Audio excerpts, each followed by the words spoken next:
does. Hey, now I can see everyone. Yeah, how are you all? I am doing so good. I feel great. Been working my butt off over here in the house. Um, now that we started carpeting and painting, we're just gonna be like going for the whole house. My wife does not want to stop. She's killing me almost. Hi, Connie. How are ya? Maybe I'll let a few people get on. I tried to give like a heads up in Facebook that I would be coming on at 8:30. It says my video output is low. YouTube is not receiving enough video. So you guys are going to be experiencing buffering. Is that what the deal is? It shouldn't be experiencing buffer. Hey, Arlo and James. Hi, Winner. How are ya? Hey, Ed. How are you? You guys are looking good over there. Every one of you is looking really good. Hey, John. What's up? Yeah, it's saying my stream is like not good enough. I have no idea what that is. Let me go check something really fast in the settings. Maybe I could turn my output down. We'll just do that. There we go. Okay, I'm back, and it says my stream is healthy again. I just turned down the bit rate a little bit. Yeah, so is everybody going to have a really good 4th? I know I am. I'm not going to do anything except paint. It's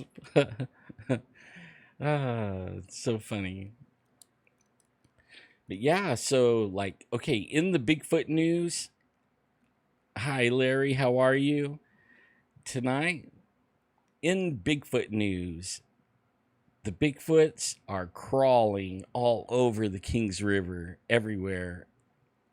I've been getting people telling me they're seeing them, they're finding tracks all over the place. I guess like now is the time if you want to have an experience and you live in the Central Valley, go hang out over at the Kings River, anywhere from Reedley to the is it Pine Flat Dam, anywhere in between there. Go hang out, do some hoots and hollers, knock on some wood so that they could hear it, and I would bet you'll have some kind of encounter. I mean, there's that many people going over there. I mean, groups of people, and they're all, they're bringing me pictures of footprints and stuff. I would share them, but the footprints are like vague. You know what I mean? If it was real good, I would put them on, but not real. They're not good enough to show anything. And then there's the dog man over there too. So like, if you do go over there this July 4th weekend and hang out at Avocado Lake or anywhere over by the Kings River, make sure that you be safe and stay with more than one person. Don't get yourself out alone. Getting some buffering. Yeah, I changed the setting. Now it's saying I'm totally green on my end. Only that's something I'm going to work on this room that I'm in right now. Like, I'm still on a temporary setup. I don't want to. I have this huge desk, and I don't want to bring it in here. I want a small one, and I have one that I have to go get. So I have one, and then I haven't got paid yet. So as soon as I get paid, I'm gonna run some Cat 6 wire from the router around the house, and then come in the room, and so I could go straight from the router. And right now, what I'm doing is I have a repeater behind me, or a booster, like a router Wi-Fi booster, and it's picking it up wireless, and then I'm plugging into it. So I'm plugged into a router, but I'm still wireless because it's the actual booster is wireless. So I'm kind of, I still have a higher speed than if I was just running off the computer's wireless, but it's not the greatest stream. It's better to be totally locked into a router. And I'm not there yet. I'm still working. My wife has me painting closets and pantries. I mean, we went to war this week. What do they call those little moths that get in their flower moths or rice moths or whatever you want to call them, weevils? We've been battling those things. And so I took everything out of the pantry, took all the shelves out of the pantry, painted everything, sprayed poison in all the little cracks and crevices, painted the shelves outside, let them dry, put them all back in, put in some of those little moth traps, and then came in here and painted the closet in here and put in a moth trap because we were staying in here, so we were keeping food in here. My nephew lives here and he likes to get in the food, so we have to keep some of our food out of the main part of the house, which is kind of a bummer, but we do. Yeah, so like I just wanted to get on and say hello to everybody. I don't have much to report except for a lot of Bigfoot sightings at the Kings River, all up and down the Kings River. There's several groups of people that I know of right now, not maybe tonight, but they're going over there at different places, and all of them are having encounters. They're finding footprints. They're finding evidence of Bigfoot all around the Kings River. Yeah, she's keeping me really busy, and then all this stuff is all boxed up, and by the time I would get done working for the wife, I was done. Like I couldn't, I wasn't, it would be like 10 o'clock at night, and by the time I set everything up, it would be 1 in the morning, and I thought, no, I can't do that to everybody. I mean, probably could go on, but nobody would be, awake hardly. Hey, Jesus, what's up? Have you been one of the ones out there having the Bigfoot encounters since you're over by Reedley? I mean, there's some people I've been texting with all week long, and they're just having a great time. Only I told them they need to be safe because of the dogman thing. I mean, one guy saw a dogman, and I actually was talking to Jeff this weekend, Jeff Gonzalez, and I guess he got a report of a dogman also.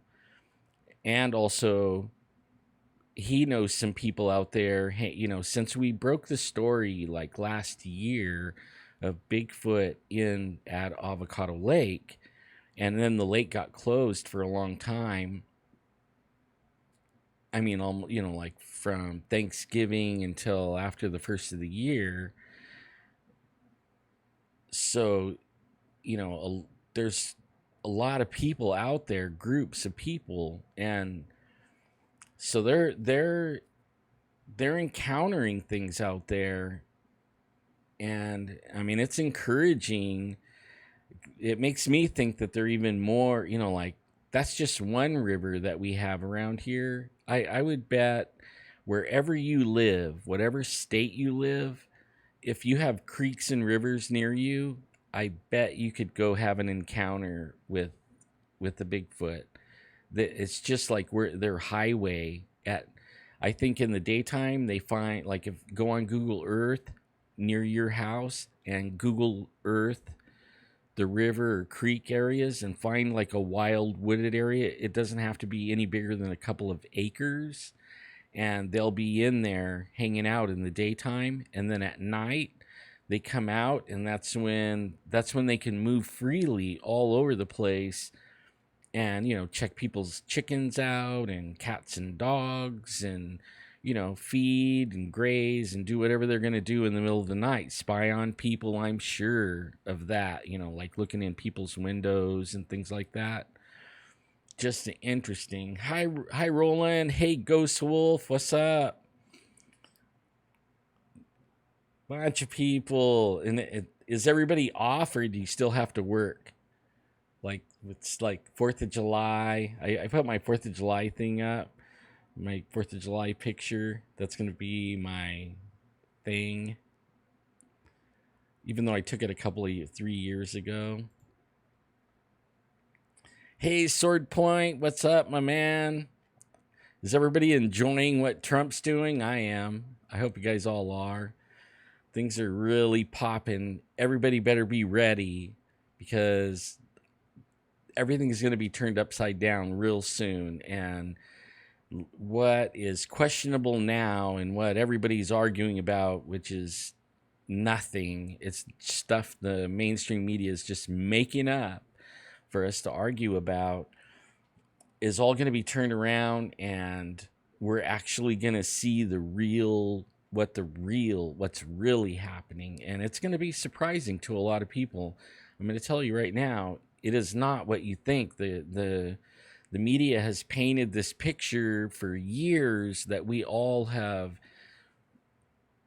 learned, and we believe. And now our belief system's about to be shot to heck. I mean, full of holes. And the truth is going to come out, and it's going to be, in one way, sick, because these people are satanic, sick people, okay? When the light shines on them, and watch, there's going to be people committing suicide. Watch. People in the media, the high ups, the mucky mucks in Hollywood and stuff like that, in high ups in Washington, there's going to be suicides. Because would you rather be caught and paraded around in front of everybody and then spend the rest of your life in jail, or would you rather commit suicide? That's what's going to happen. You're going to see that happen. It's not going to be long from now. It's going to be very, very interesting to watch this. And I'm looking forward to it. Really looking forward to it. Hey, what is up? Vas. I'm just going to say Vask, because I have a feeling it's Vasquez. I think you have it short. But yeah, thank you for your service, Sword Point. The Sword Point's the man, you guys. He is into Eugenio Vasquez. Okay. And I might even have butchered your first name too. I'm really bad for that. Really, a shout out to everybody in chat. I hope you all have a really good 4th. I'm actually surprised. I live in the hood, okay? Not the best neighborhood in the whole world.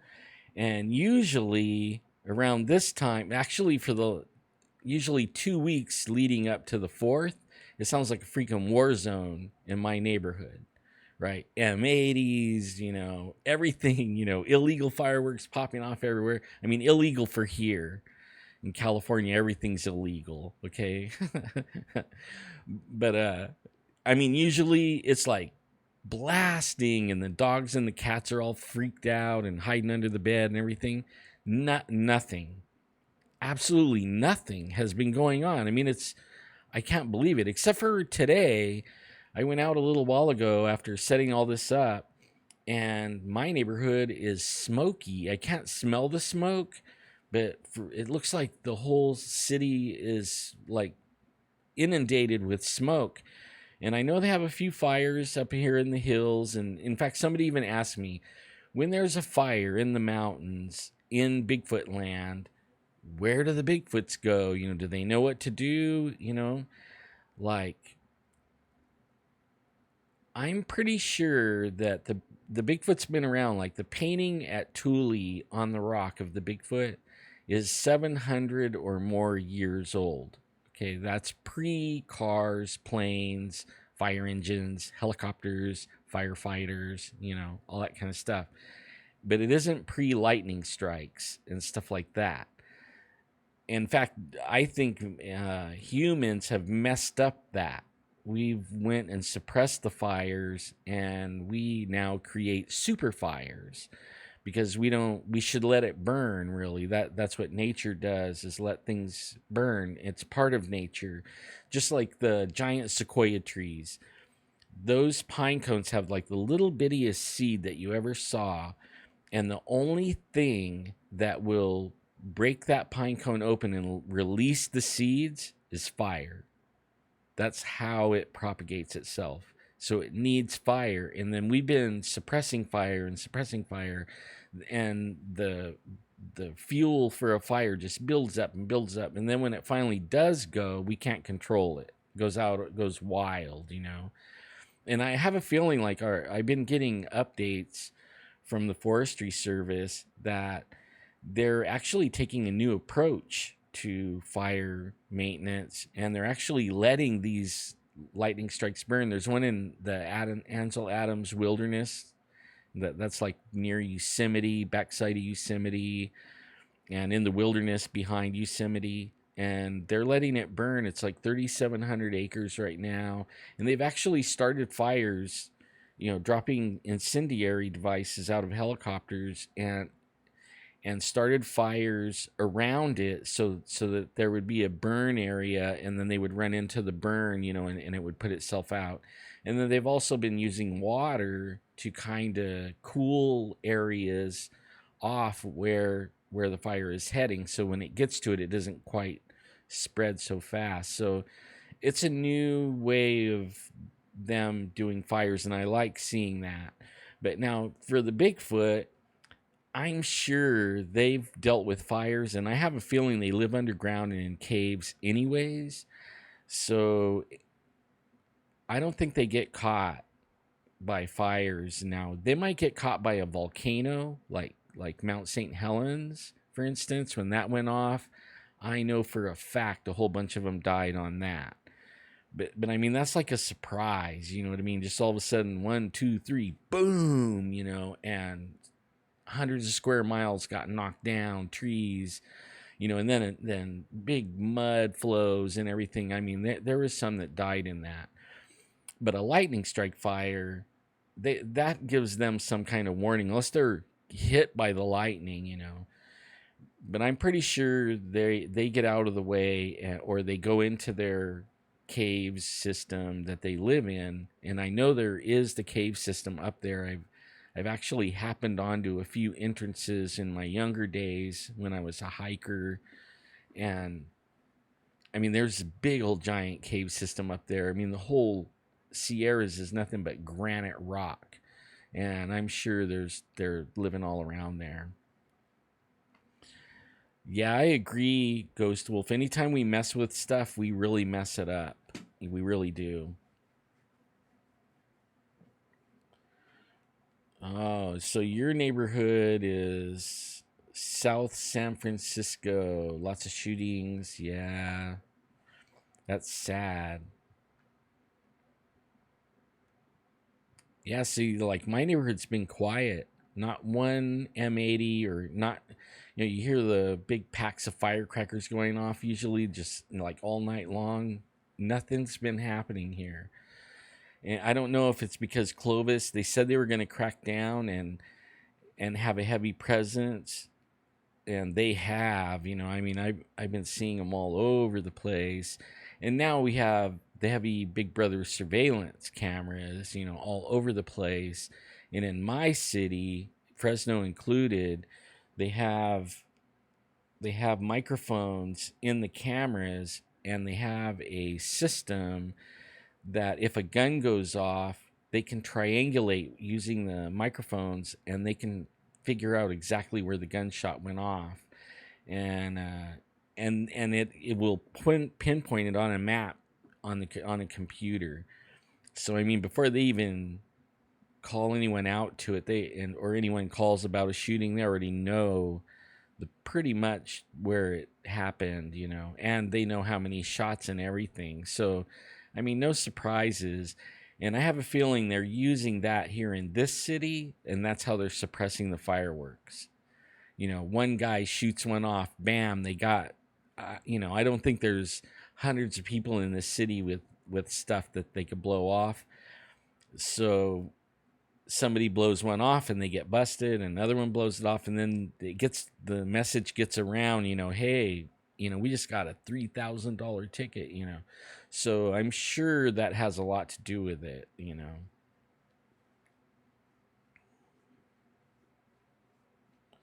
Yeah, exactly, Sword Point.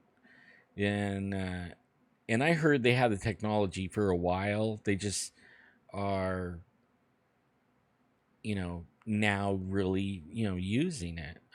They've been using it, but I mean, like, they're really like, it has a lot of capability more than what they've been using. So now they're starting to step it up, and it's working. Yeah, they actually have three choppers in Fresno. The Fresno Police Department has three choppers, and then the Fresno County has one brand new one they just bought. I heard they sold the older one to another sheriff's department somewhere in California, Southern California. But we have a brand new one, and I'm sure they're flying that one around. It's brand new. Yeah. Yeah, exactly. That is how they found the whole Ohio shooter. You're right.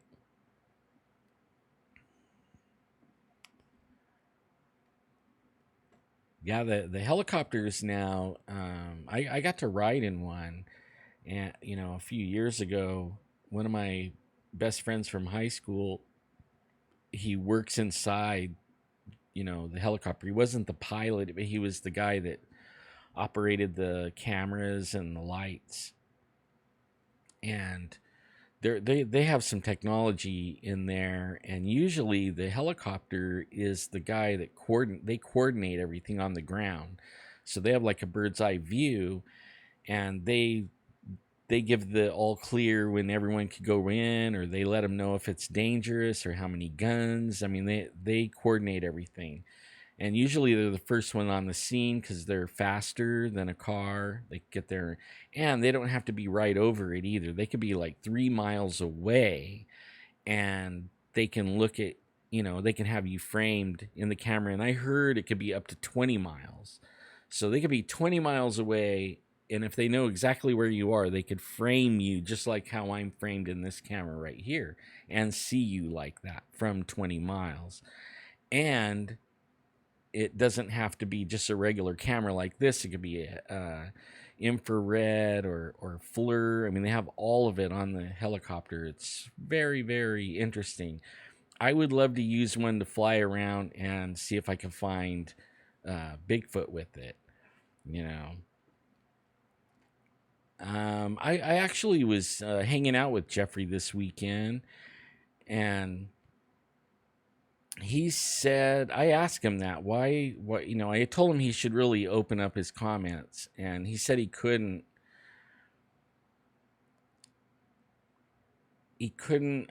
do it because of the trolls, and he doesn't have time to go and erase things.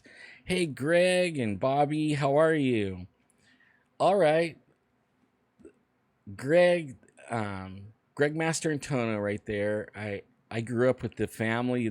They're family to me. There's like a brother. His whole family, brothers and sisters. I mean, I grew up with them, and uh, like, from the, what do you call it, the crib. I mean, his older brother and me shared the crib, and like, grew up like brothers, and we did everything: hunting, um, camping. We even at one point lived only a couple of houses from each other, and but it was like his dad and my dad were best friends. And I'll tell the story. That was actually my very first Bigfoot sighting. I know, and everybody in here's heard my Bigfoot sighting already, but I know there's some that haven't heard it. And his dad, Greg's dad, was like the master woodsman and tracker and hunter. I mean, he spent more time in the woods than all of us, and he knew quite a bit about the woods, and so I liked going with him, especially when it could be just one-on-one, like just me and him. And this is how it was this weekend. My dad had passed away, and that was his hunting buddy, and so I filled in where my dad normally would be, and I went and hung out with them for 2 weeks up there. And they always went to the same area. I mean, my whole life it was just like right outside of Yosemite Park. It was like the east side of Yosemite. I mean, just right outside the border of it. And I guess we were up there like 9 days already. He had showed me so many things. I mean, we snuck. He showed me how to on several of the days. We would sneak up on deer to within slapping distance, where you could actually slap the deer in the head, and using the wind and using the deer's weakness against them. They can't see you if you're not moving. So when they look your way, you have to be frozen, and when they look away, then you could take a step. And it might take 3 hours, to step up and get close to these deer. Well, that he did that. We did it. We got close a whole bunch of times. It was so fun. And then he started taking me to places, and we would like right before dark, and he would say, okay, like wait right here, there's going to be this many deer come out, and they're going to go that way, and within 20 minutes here comes this many deer, and they're going that way. It's like, dang, how do you know that? Hey Adolph, what's happening, my brother? So one night we were going on our 10th day, and we were sitting in his camper. He had a big overhead camper, and he was saying he had a plan for the next morning, and he said we were going to go to this one spot, and we're going to leave before light, and no lights. We're not going to carry any flashlights or anything. We're just going to park at the trailhead, and I think it's called Norris Creek Trailhead. You could Google that, and you could actually see where that is. Okay, and we parked right there, and it was still dark, and he said, as soon as it gets light enough, we're going to walk up this ridge. And we were parked almost at the top of the ridge anyways, at the trailhead, but it was still, I don't know, 3 football fields or 4 football fields to the top. And we were sitting there chatting, and what was really funny is he brought up the Bigfoot thing, and he actually was making fun of it, and I hadn't seen one, and I was going along with it, I thought it was funny too, and what really was weird was all of a sudden, I had bear tags, and it was my first bear tags. There in California, I don't know about other states, but in California, you have to put into a drawing, and they draw names, and if you're lucky, you get a bear tag. And same thing with does. Doe tags. You go put yourself in the drawing, and hopefully you get pulled for a doe, and that way you could get a buck and a doe. Well, I got lucky, and I got a bear tag, and it was probably about, I don't know, 5:30 in the morning, something like that. The sky was starting to lighten up, but the ground level was dark, where you couldn't even see 10 feet, 5 feet, I couldn't tell if there was bushes around us or what. But because the top of the hill, you could see the profile of the top of the hill up there. And I seen this bush moving that got my attention, and then I looked over, and I could see the rump of what I thought was a bear in the bush, and it was like digging in this bush, and the bush was all shaking and everything. And I'm thinking, oh man, I'm gonna get my bear. And I even told Big Mike, I told him I'm gonna get my bear, and he's like, don't shoot it unless you know for sure it's a bear. I mean, they taught gun safety like no other. Like, until you knew exactly what you're shooting at, you don't even squeeze off at all. You know what I mean? Like, even if you know it's a deer until you could see exactly where you're going to place the bullet and you could see the whole deer. You don't shoot at it, just in case it might be somebody wearing a monkey suit or something like what Greg just said. Well, I'm sitting there getting all excited. I'm going to get a bear, and then the thing stands up, and it's not a bear, it's a man, and he's up there, and it was like what, like where'd that guy come from? And we started this whole conversation, like where did the dude? We're on our 10th day. We've actually been camped at the beginning of this dead end road that goes to this trailhead. And so we were camped right by the main road where it turns off to go to the trailhead. Well, we were right there.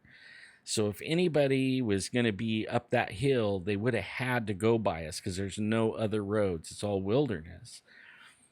And we didn't see anyone. So, that meant he either had to be there, he had to go up there before we got there, or somehow got by us and then was up there.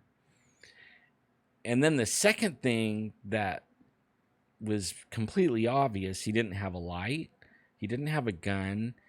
He was wearing, looked like to me like a big huge coat, like he was huge, massive on the top, and it looked like a big fluffy coat, like big, but his legs were like basketball player, like, yeah, it was a narrow waist, went down to a narrow waist, and he had really long legs, but it looked like basketball player, except for with a big giant coat, puffy, no neck.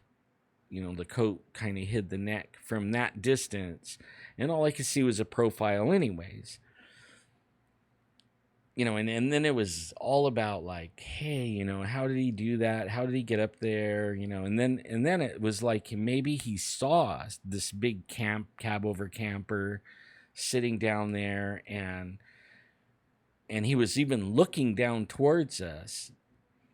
I don't think he could hear us. I don't think he could see us. But at the time, we thought, he thought it was somebody was there, and he started walking down the mountain straight for us. But he was walking funny. Like, he was walking how, when I told you how we stocked up on some deer, you take a few steps and stop, and then when the deer's not looking, you take a couple of steps and stop. Well, that's how he was walking down the mountain towards us. And I mean, it was puzzling me, like, I don't see anything that he's stalking. So why is he walking like that? Like, why is he stalking or take a few steps and stop and stand there and be in a frozen position for almost like I couldn't stand there that long, like it was almost unreal, and how he would stand there and stare and not even move, flinch or nothing, In fact, that was part of our conversation was, what is he doing? Like, why? I have a feeling Big Mike knew. I have a feeling. But he wasn't saying, And he was just letting me go on. And I'm talking about, like when that guy gets down here, like it was so close. Like if I would have been like a less experienced hunter and had all the training that everybody gave me, I would have shot him when he was bent over in the bush. I would have shot my bear. But only I didn't because of all the training and, you can't shoot and all that stuff. So I figured, when this guy gets down to the truck, I'm going to chew him out. First, he's not wearing any colors like he should be when you're hunting. At least wear something that identifies you as a human. You don't wear black. Okay, he's totally black, head to toe, black. No light, no gun, like crazy, what an idiot, a fool. What is he doing, in the woods like that? And as we're talking, now it's getting to the brightness where now I could see the ground. It's dim, but I could see the bushes around me, and he's saying, really, it's time to go, but only there's that guy. Let's just wait for him. Let's just wait for him. And we waited, and then pretty soon the guy was really close, but it became very, very obvious. It was getting light, and as he was getting closer, it was like, wait a minute, that's not a guy in a big coat, and he's not dressed in black. He is black. You know what I mean? Like, he's black fur. All these things are going through my head, like it not making sense. Like, oh my God, like what in the world, And the dude stopped, and I say dude, I mean it was a dude, a guy, a Bigfoot guy, and he was massive, big. I mean, it was starting to get really light, and he was just standing there for like 20 minutes, and he wasn't looking at the truck, but he was like looking off to my left, okay, his right. And I don't know what he was looking at. He was just standing there frozen, and I don't think he knew we were in the truck at all. But I'm talking about almost, I would say over an hour from the time I saw him bent over in the bush until where he's standing at that point. Okay, over an hour. And I'm saying maybe even closer to an hour and a half or so. And I know that sounds ridiculously long for a sighting, only it was because he would take 2 or 3 steps and stop and stand there, and sometimes as high as 15 minutes in one spot without even moving, just frozen, standing there. And I thought it was the weirdest thing. Finally, I'm like, hey, I want to get a really good look at him. And I had this Weatherby 300 Magnum with a 6x18 variable scope with a rangefinder in it. And if anybody knows anything about Weatherby 300 Magnums, they're long barrel rifles, and I brought it just because I had a bear tag. Normally I carry a 30-06 or a 270, not something really big like that. But I figured, like if there's going to be a bear, usually all the bears I ever saw were pretty far away, and we didn't hunt with dogs, so I was going to maybe have a 300 or 400 yard shot on the if I saw a bear. So we're in this truck that's not it's a regular standard cab, and I cannot straighten the rifle out inside there, and I can't look through the scope, and I can't see him, and he said the binoculars were in the camper, and I would have had to get out of the truck, go get in the camper, come back. I couldn't do that. There was no crawl through. I mean, there was, but he had it blocked off, so there was no crawl through to get into the camper. He kept the back window in it because he would take the camper off. So I told him, you know what? I'm going to look at this thing. I'm just going to open the door real slow, and I'm just going to scope him, And he's like, don't shoot him. It's a human.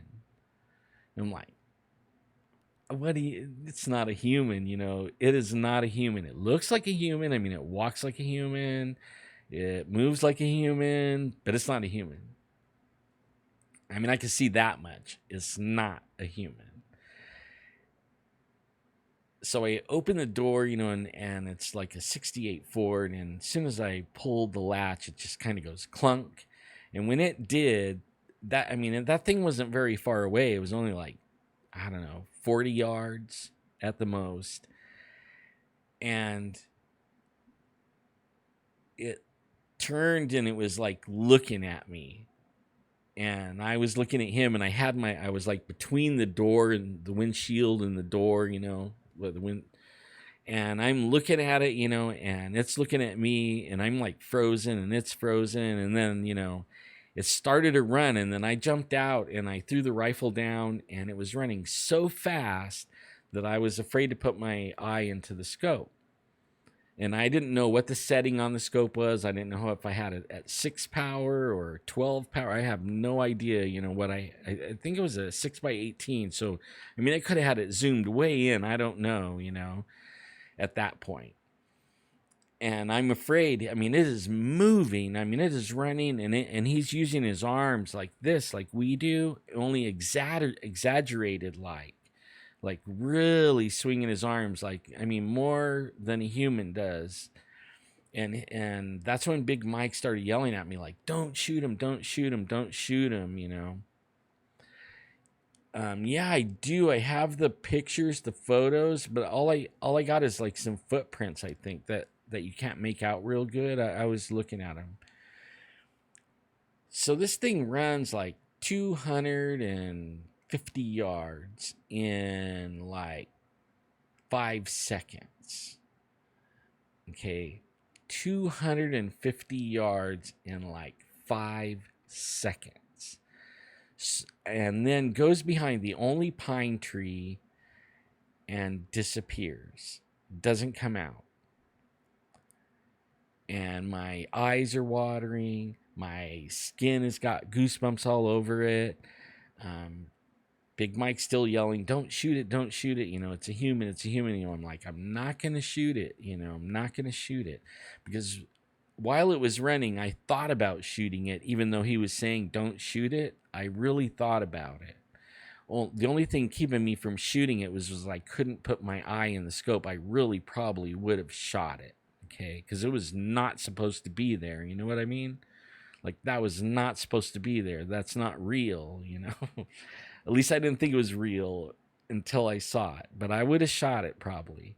But then the thought went through my head, if I shot it, in your training, you're supposed to keep your eye on what you shot as it, and then walk up to it and use the end of your barrel and nudge it and everything and make sure that it's dead. You know what I mean? You know, make sure it's dead, and keep your barrel like right on it, because if it moves or tries to get up, shoot it again, you know, like right now. And the thought occurred to me that,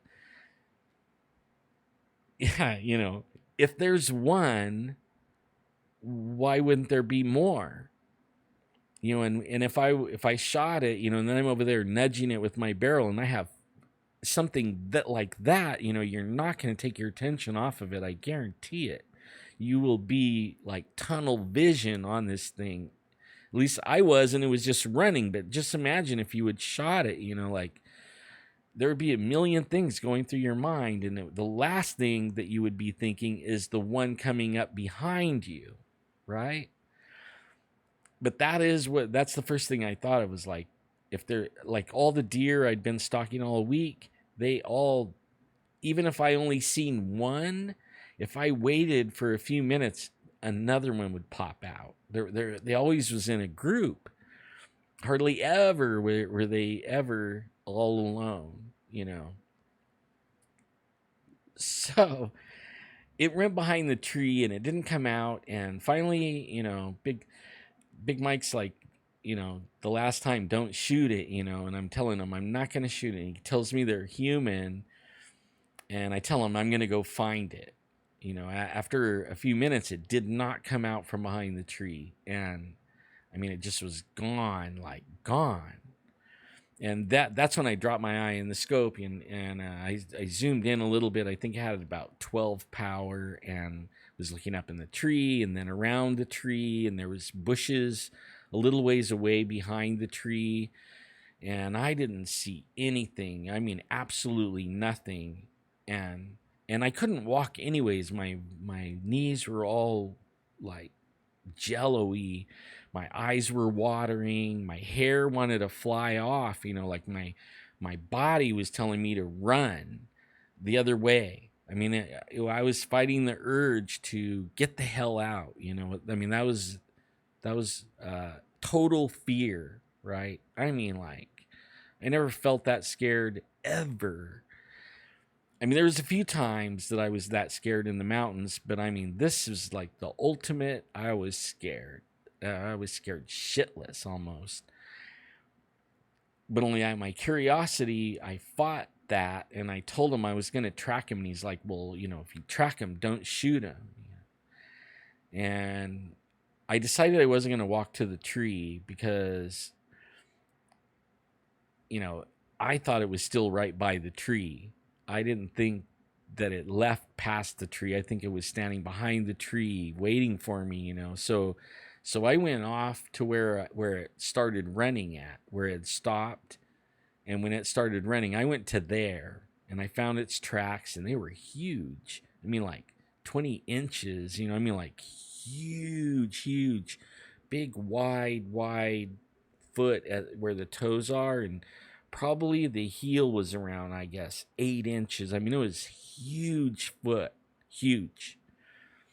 And then I started looking for the track in the direction that it ran towards the tree, and I'm looking like 5 feet, and there's nothing. 6 feet, 7 feet, nothing. Like 15 feet, there was another track, and I could see it perfectly clear. I mean, it was huge, and it was like 15 feet, and I was like, no, there has to be another track in between. There has to be. I mean, that's unnatural. Like, nothing has a stride going that far.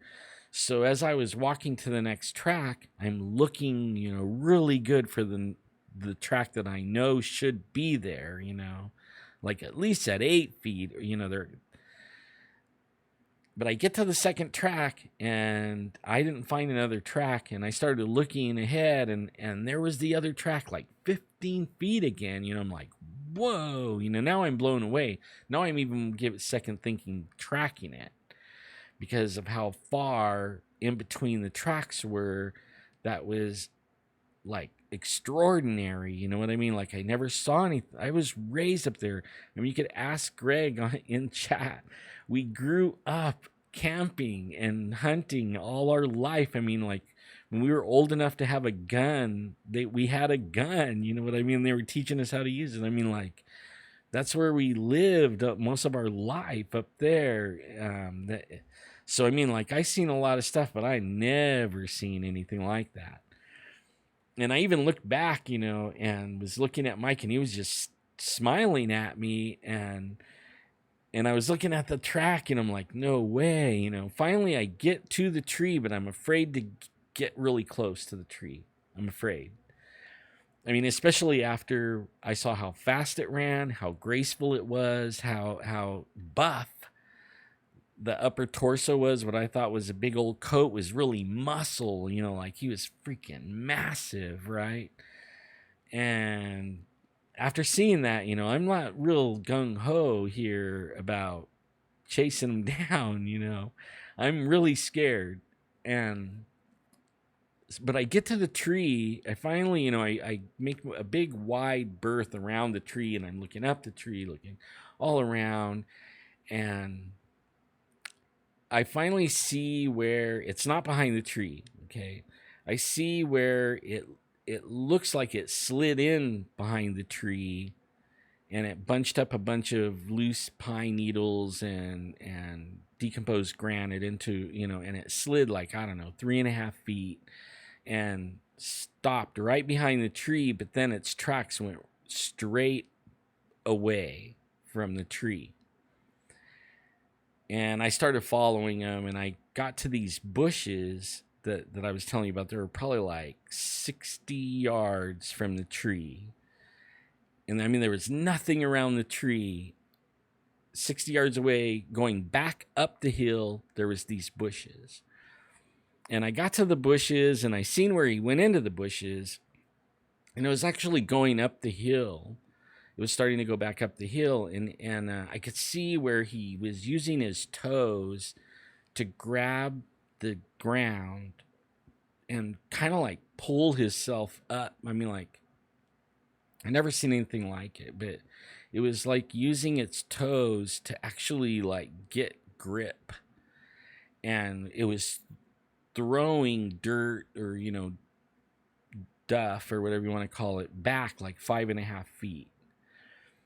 I mean, then that stopped me. That should have been how far the track was, from track to track. It should have been like 5.5 feet. Normally, like in my mind, that's where I thought the track should be at, but it wasn't that. And I wouldn't go any further in the bushes. I could just imagine the thing reaching out, being in the bush or something, and then reaching out and just grabbing me and just, like pop my head like a pimple. I mean, that is. So then I turn around and I was going to look back at the truck and see what Mike's doing. And when I looked back, all I could see was the tree. The tree actually hid the whole truck. And it was like, oh my God, Then it hit my dumb little stupid brain, like he knew that the tree was cover so that he could go run straight away from us right back up that hill. I was thinking, oh my God, and then I started looking up the hill and all the bushes. And then it dawned on me again, I'm looking at the bush, and the bush is like 3.5 feet above my head, the top of the bush. And I'm thinking, oh my God, I watched that thing walk down the mountain through those bushes, those same kind of bushes, and they're all about the same size, right? All the way down the hill. Those bushes never went past his waist high, but they were 3 feet above my head, at least 3 feet. And that was when, whoa, like it was like the lights came on in my head, like, wait a minute, his belly button is about where the top of that bush is. So that means, he's really big. And now I know why his tracks are 12 to 15 feet apart. Because the thing was freaking massive, huge, tall, big monster. And immediately, like, I started, like, going back to the truck. I started, like, I was watching behind me and all around, like, I didn't know where this thing was. I didn't know if there was another one. I was, like, getting the heck out of there. When I got around the tree and I was looking at the truck, I realized he couldn't see us in the truck because the slant of the windshield, it was reflecting the sky. And I could see the sky in the truck window, but I couldn't see inside the truck. And I was like, oh my God, he never could see us, And then later, like 2 years later, still reflecting, I thought about this thing so many times. You guys don't know, like I didn't even go camping for 6 years after that. I have not went deer hunting ever again. I only hunt Bigfoots now, and I don't hunt them to kill them. I just know they're there now, and I want to find evidence. And I don't care if I make castings for tracks and stuff like that. I get excited, the thrill of finding evidence. You know what I mean? I'm not big on, maybe I can use, now that we have cell phones and stuff, I can take pictures of the tracks, but I don't want to carry a whole bunch of gear with me. I can't hardly walk that good now, But even when I could, I was more into still seeing it for myself, like I still could not believe it at all. And it dawned on me, okay, where did I say we parked at? We parked at Norris Creek Trailhead, and it was the first start of deer season. Okay, the first week of deer season. We got there on the very first day that deer season started. Now, that trailhead, if you get on that trailhead, you can follow that trailhead and come out like Mammoth Lake. So like 2-week hike, and you could be in Nevada or Eastern California, Mammoth. And I know a lot of people that would get dropped off there, or they would park their cars there, and they would have somebody pick them up over there, and then they would drive through Yosemite, White Wolf and everything, and down through Oakhurst back up, and they would get their car, and they would leave their cars there. So all summer long, there's vehicles parked with nobody in it for weeks at a time. And I have a feeling that Bigfoot thought that that truck was just parked there with nobody in it. That's just my reasoning, right? So, I'm that night, me and Mike are in there making dinner, and he says, he starts telling me, like if he's like, I'll talk to you about Bigfoot anytime, but if you tell anyone, especially like if I'm there and you tell anybody that we saw a Bigfoot, he goes, I'm going to deny it to your face. I'm like, why? There's a Bigfoot. Like, why? Why would you deny it to my face? Because when I first saw one, I told some of my friends and everybody laughed me off the face of the earth. He goes, they made fun of me. He goes, I don't like being made fun of. And nobody's laughing at me. They can laugh at you all you want, but they're not going to laugh at me. He goes, I'll even laugh at you in your face with them, and I'll deny it to your face. There's no Bigfoot. I'm like, what? Like, that's kind of messed up. I go, what are you afraid? I don't get it. I'll tell everybody. They can laugh all they want. I don't care. I know what I saw, and I know what I followed. And so then he started telling me stories, like 4 or 5 stories over the years as I was growing up, and we were camping there, of other times that he saw these things. And he was telling me all about the nature of them, what they do. Like, he had observed them many times, and he was really a woodsman, smart. Like, the reason we even went where we were going deer hunting is because it was on the deer migration route. So like the deer would be spread out all over the place, but then they would all gather to this migration area, and then they would go down into the winter range. Okay, this is the summer range. Then they would all migrate, and they would go, all of them would like get there, and then they would herd all the way down to the other side of the river, and they would actually swim across, and they would, the forestry and it would close the river off and the lake, so that nobody, you could pot shot deer out of the lake really easy. They didn't have a fighting chance. So they closed deer season and that area right there for like 2 weeks or 3 weeks while the deer migrate across there. Well, then, really bad circumstance, and he passed away, and I couldn't learn from him anymore. But from what I did learn from him about the migration and all that, and then, after the 6 years of self banishment from the mountains because I was too scared to go up there because of them, I went back up there, and I started going up there, but only I would bring people with me. I never would go alone ever again. I mean, before that, I would go, like when deer season happened, if I didn't have anybody to go with, I would still go every year. I went deer hunting, pig hunting, bear hunting. I mean, like whatever hunting that we could do, went hunting. And I would go 2 weeks at a time all by myself, just like Mike would, just like my dad would, just like, our family, that's what we did. That was our thing. And I never did that ever again. I still took weapons, and I would take people with me, though I would not go alone. I felt safer in numbers after that.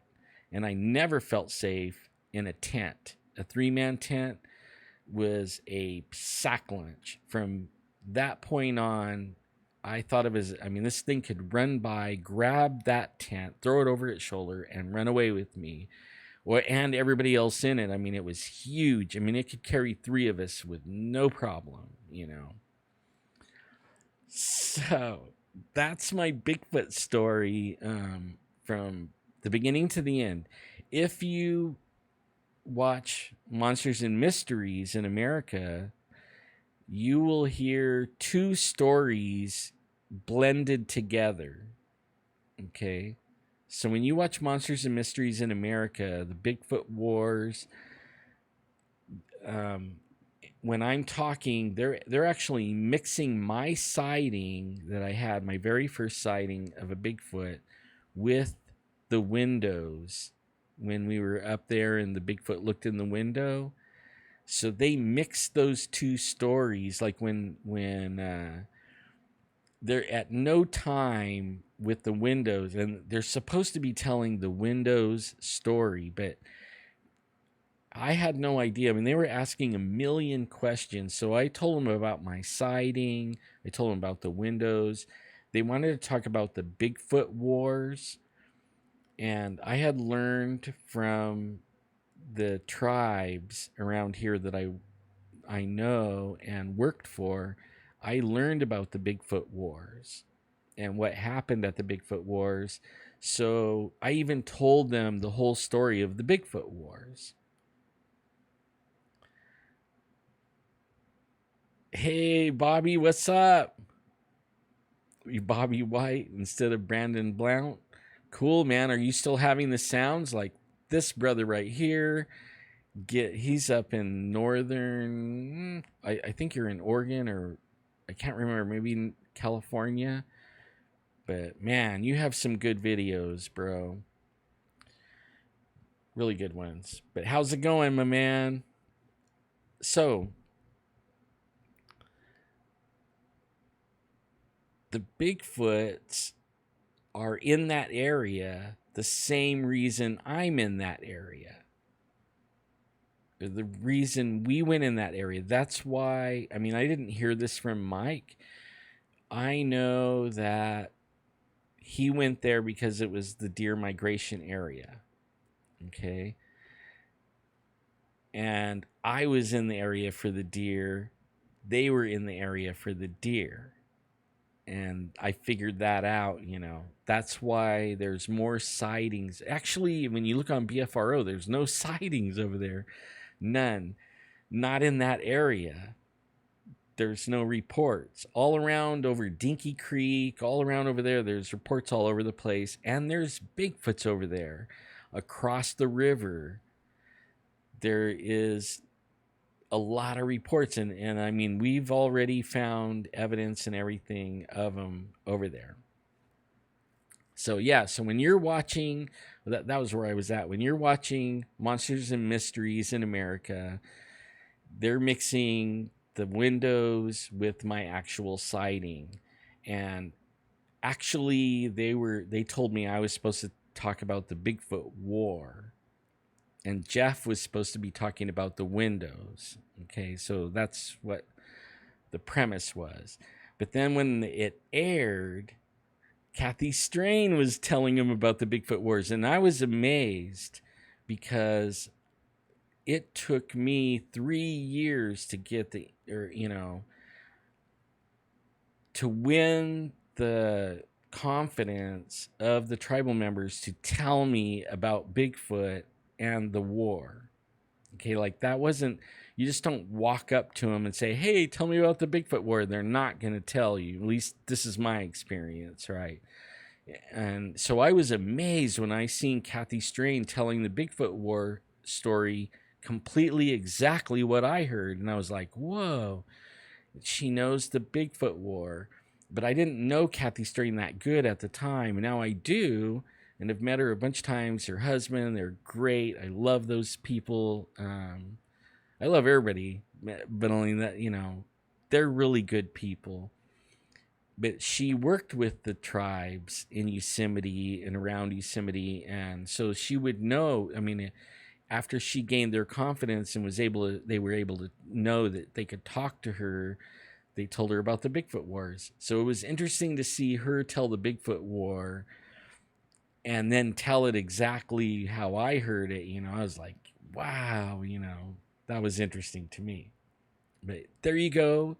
That's everything in a nutshell, I guess you could say.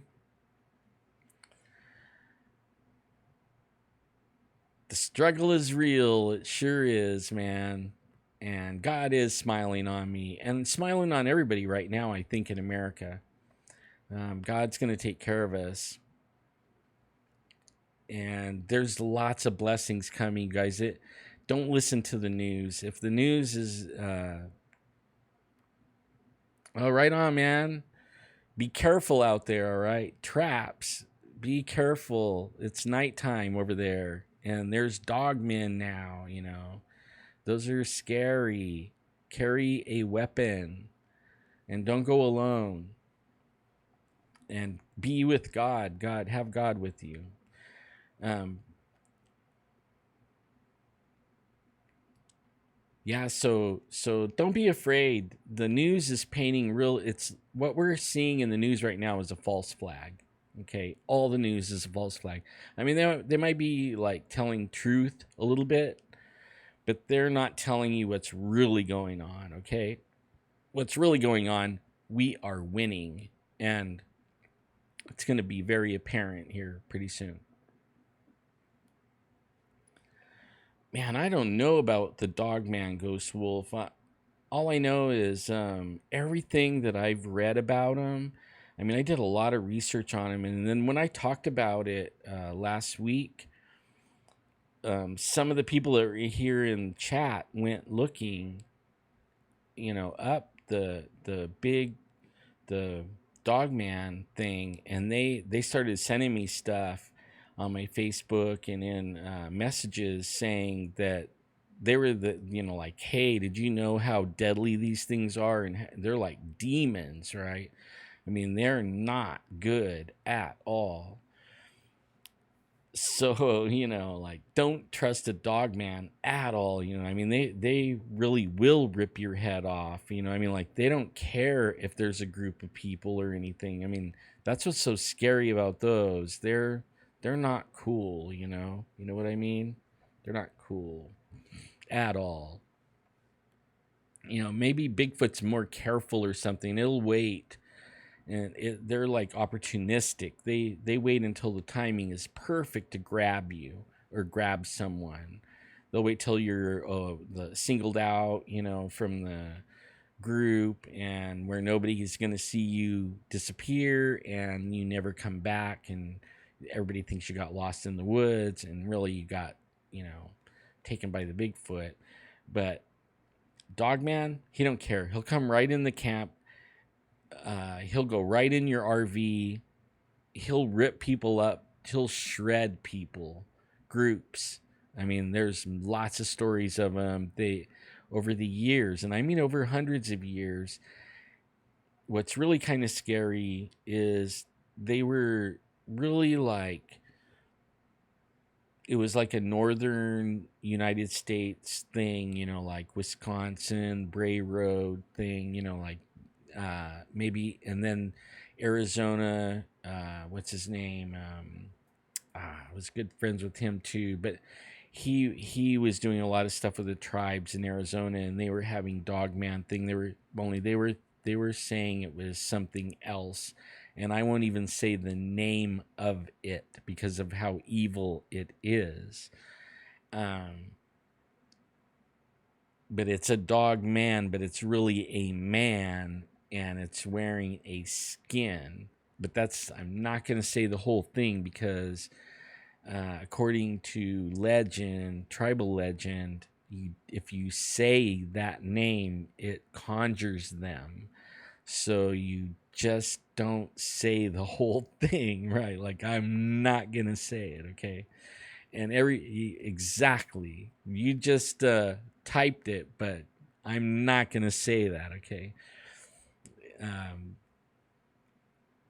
and I'm not afraid of him. I have the Lord with me, and I probably could send it to flight, but I've been told so many times over the years, you don't put those two words together and say it out loud, And it probably shouldn't bother me because I never was good at following tradition at all, I'm not that guy. That's how come I have so many problems with my phone, like, I don't like phones. It's a necessity when you're in a car and you break down. That's about what it's for me. I used to hate having a phone. Oh my God. But yeah, those these dog men, werewolves have, werewolves. Think about it. Same thing. Same thing. Same thing, I think. And not cool at all. I mean, total bloodthirsty, rip your arms and legs off, and you know the whole thing. And real, I mean, like, go read some stories on him. It is gross, real gross.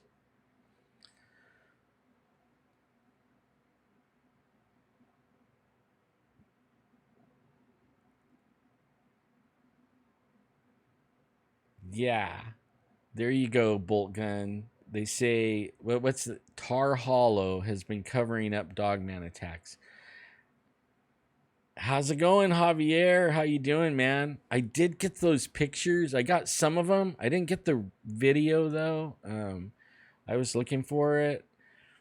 All I got was a few pictures of some prints, and they're not. It's hard to see, like it's hard to see. So I thought about sharing them, but most everybody, like people that track do track things, they probably can see, more in the track than other people that don't. The people that don't track do any tracking or don't understand tracks and how they work and everything, they aren't going to see much at all. You know what I mean? So unless it's like got toes and sticking out, and I mean it's like perfect, they probably won't even see anything, and all you do is catch heck, from everyone for sharing something that isn't like really easy to see.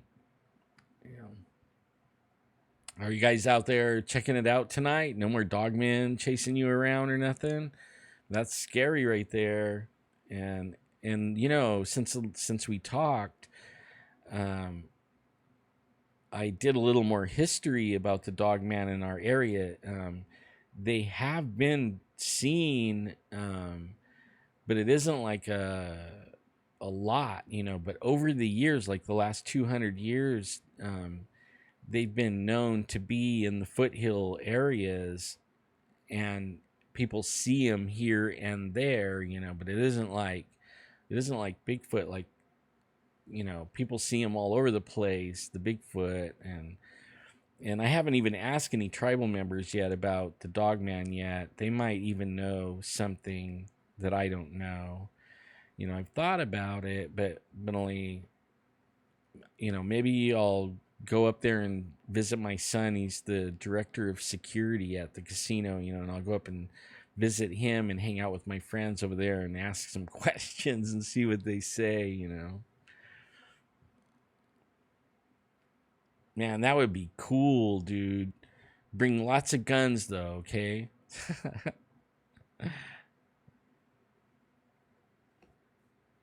Bring lots of guns when it comes to Dogman, We'll have to have some silver bullets. Wow, keep me in touch, Javier. I'll go out with you guys. I'm clear this week, I think. I have to ask my wife. We have some doctor's appointments and stuff.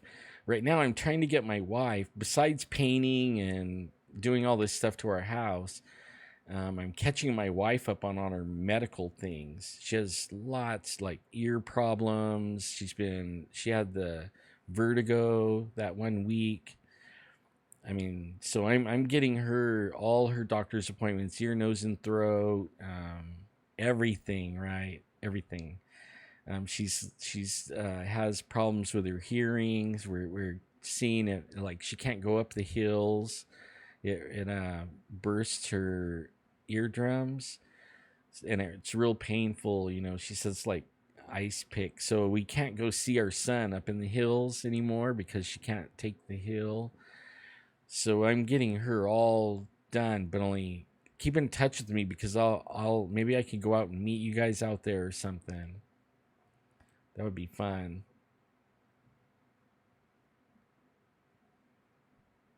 I'll never shoot you, Sword Point. Never, ever. I'm a good shot, brother.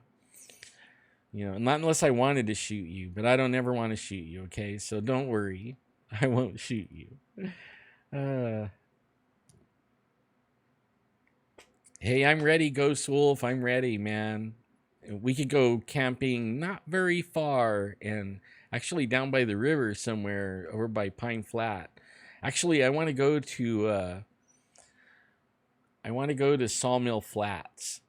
I mean, the last time I was in there, it was creepy, man. And the creep factor was at a plus 13 or 14, you know what I mean? Like out of a 0 to 10, it was like off the chart. 13, 14, 15. I mean, it was scary. Oh, I still have your stick too. I was just playing with it today.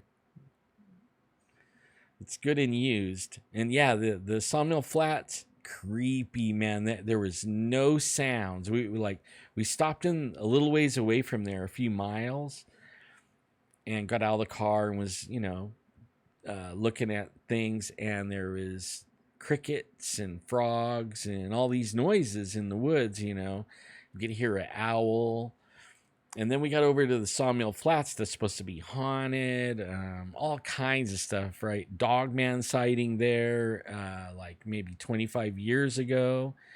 And Bigfoot sightings all around, glowing eyes, creatures with glowing eyes somebody saw a dogman with glowing eyes, but there's people just see creatures in the woods with glowing red eyes, right? They don't know what it is. It could be Bigfoot, it could be Dogman. I don't know. I know that I know somebody that's seen the Dogman and its eyes glowing like 25 years ago. And then I also know somebody that I want to go see too. He's up here, working up here at Bass Lake, and I want to go see him. He's the campground host, and he's the one that took a pot shot at the Bigfoots. He was a campground host up in Washington or Northern Oregon, somewhere over there. And the Bigfoots surrounded him, and he went for his truck, headed for his truck.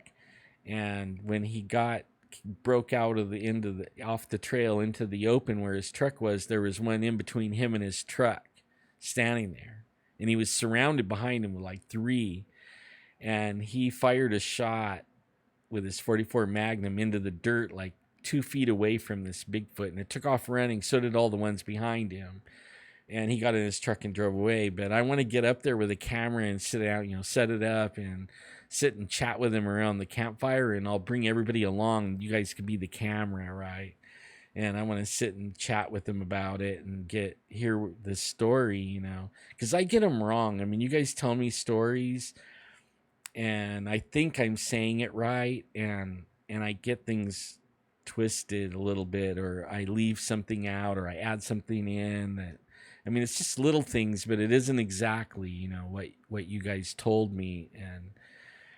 And I want to be, if you're telling me to share it, like there's a whole bunch of stories and pictures and stuff that I haven't shared because people don't want me to share them. And I don't, it doesn't bother me to not share things. Okay. Like, some people it does, they can't hardly handle it if they have to keep something, and don't share it. It doesn't bother me. There's plenty of stories and stuff I don't need to worry about, like keeping some people private, and I think that's cool. I have some stuff that I haven't told yet, and I'm usually will tell anything, but there is some things that I won't talk about, and I understand, I totally do.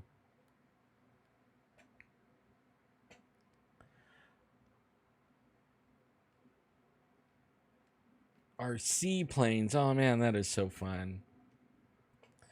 So how many people are in here and everybody's all quiet? I'm sorry I was ignoring chat there for a little bit, telling my story. I hope you guys enjoyed that. It's been a while since I've actually told that story all the way through. Yep, there's a cemetery over there. Actually, there's a burial grounds too over there.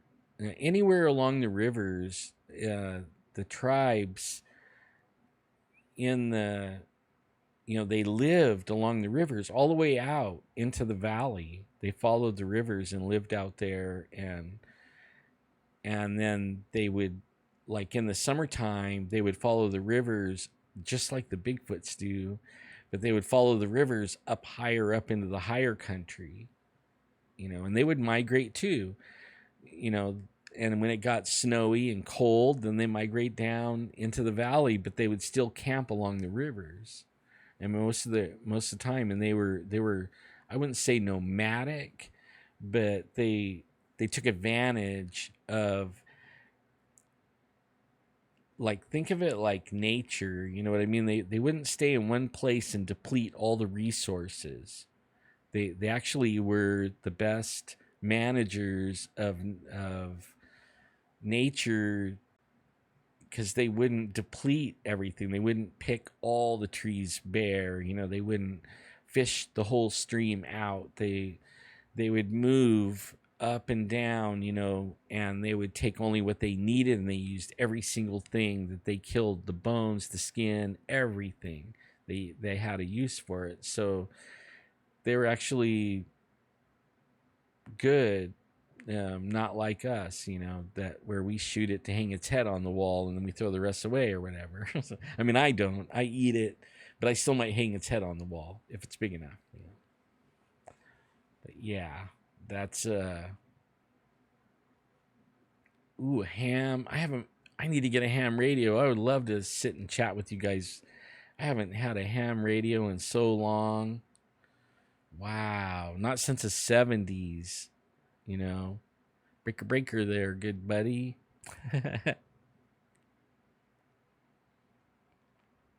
How's it going, Dayanara?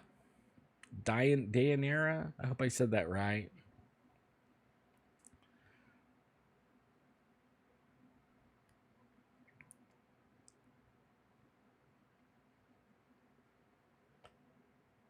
Yeah, well, if you're a ham, I'm a roast beef. Yep. I'm like a rump roast. Hmm.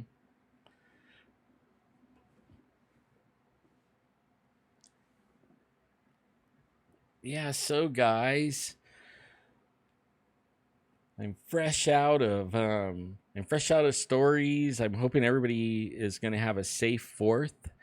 I know some of you guys get to have the best fireworks in the world.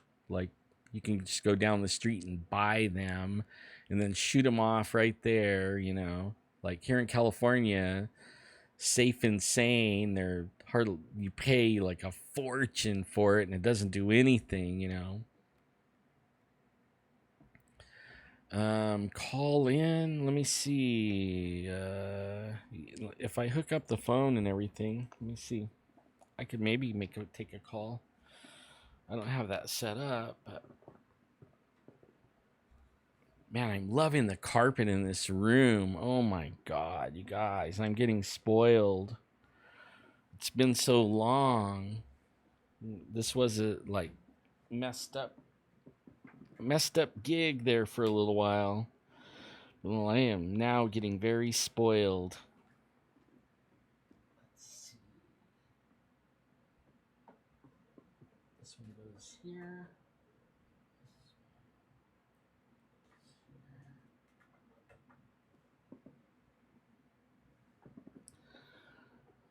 And this one goes right here. Okay, I think I can take a call. On the one that you text.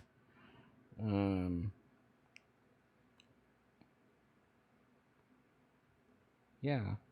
Okay. Yep, if I could take a call. Man, if pork chop, I would change my name. I would change my name to chicken thigh. I would not want to be a pork chop, but a chicken thigh might be cool.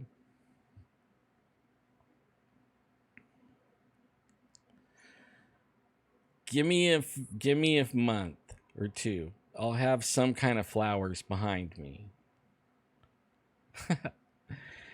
That's something I'm kind of mad about with California, and I think it's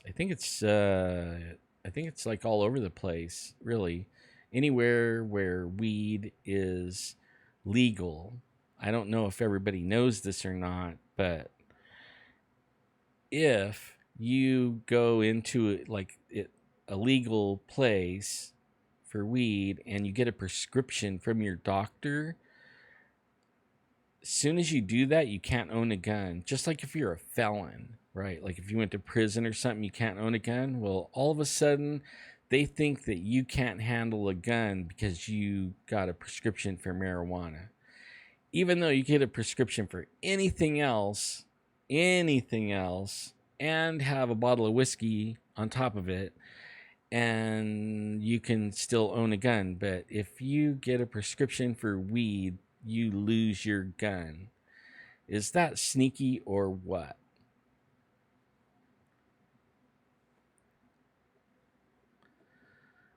Oh, let me see. I don't know what the number is. I have to look at it. Let me see. Yeah, so that made me mad, you know? Like, I haven't done it, but man, I don't have much juice on my phone either, bro. It's like 19%, but let me see here. I never get, like, I am so bad about phones. Okay, let me see here.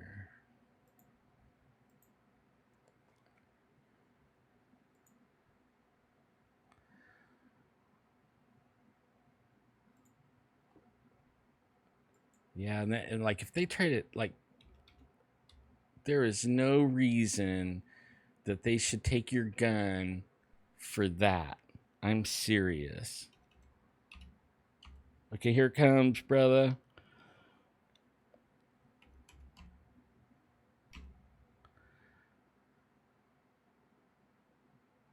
Oh, whoops. I'm typing it in the wrong place.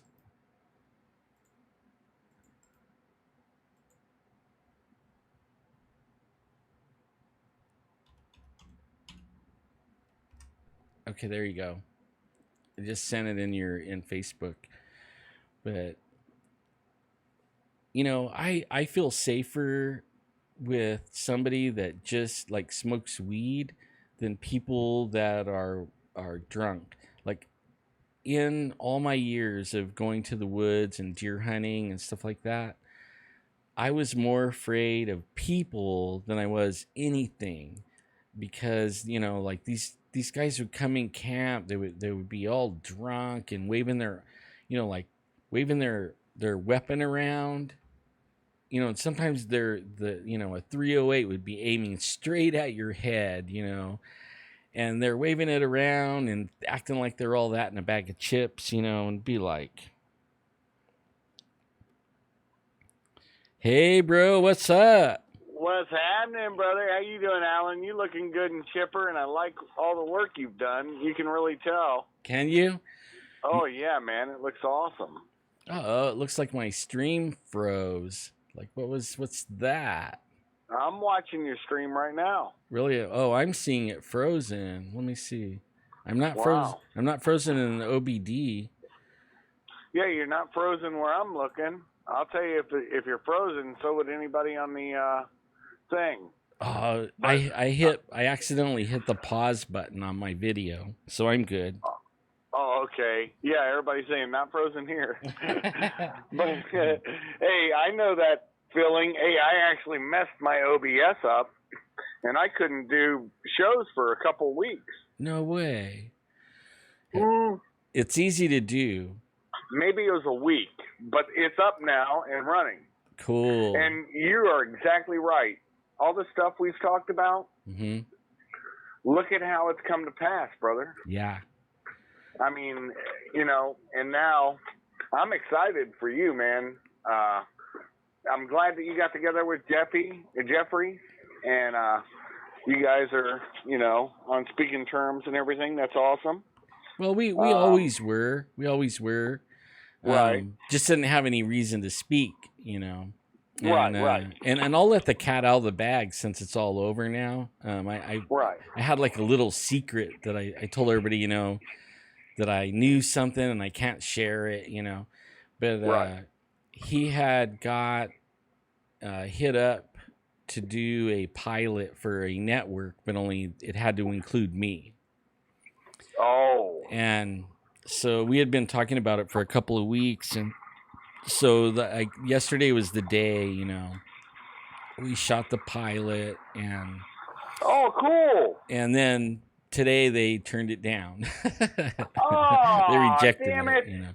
That's Hollywood, man. You know what I mean? Like, Well, unless if they have the idea, then it's a good idea. But every idea you have gets shot down normally. yeah, that's entertainment. A buddy of mine, Jay Dyer, had the same issue.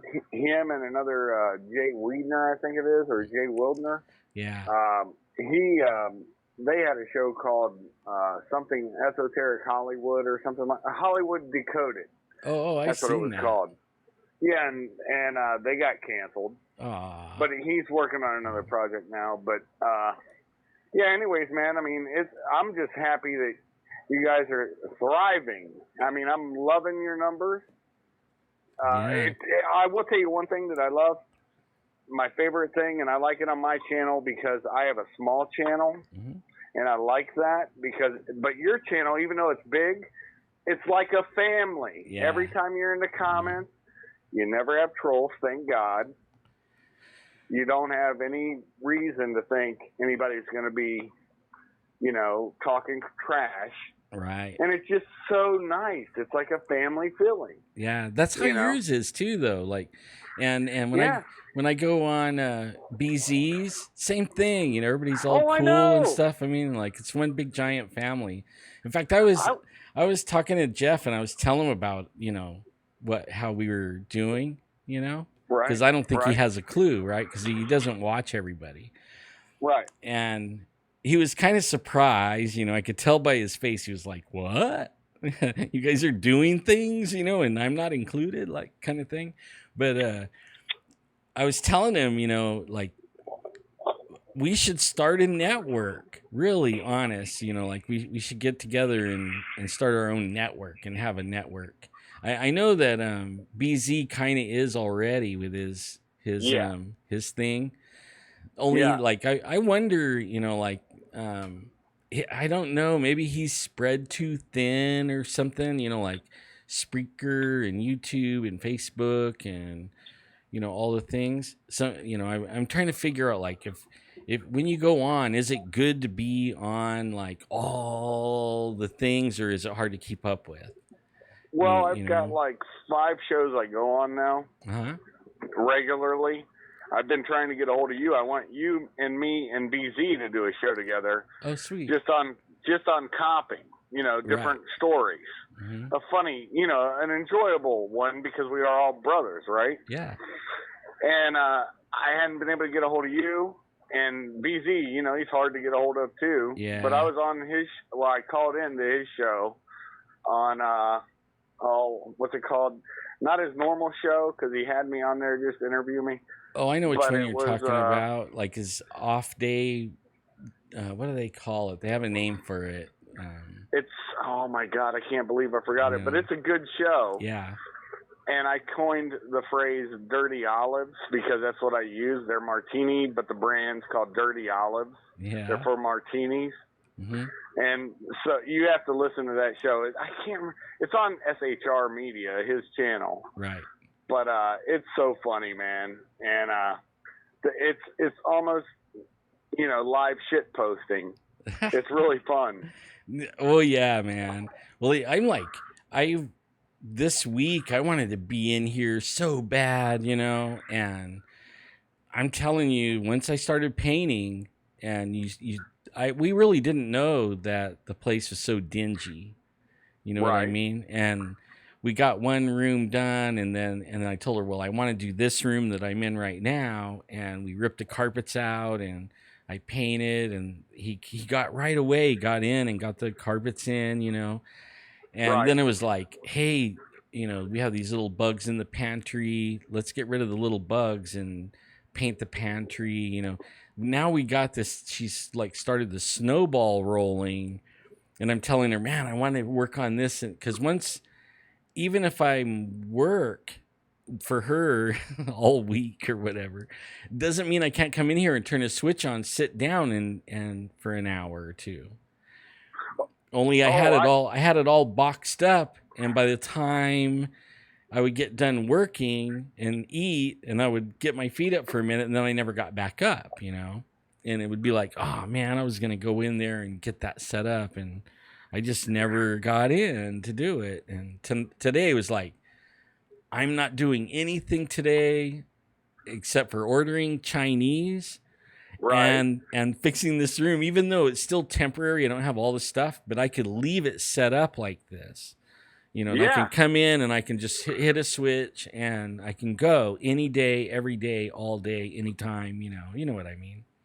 Yeah, oh yeah. Well, Winter had a question. Okay, I guess Connie just answered it. Oh, cool. She said, "Is that you, Sword Point 9 SP9?"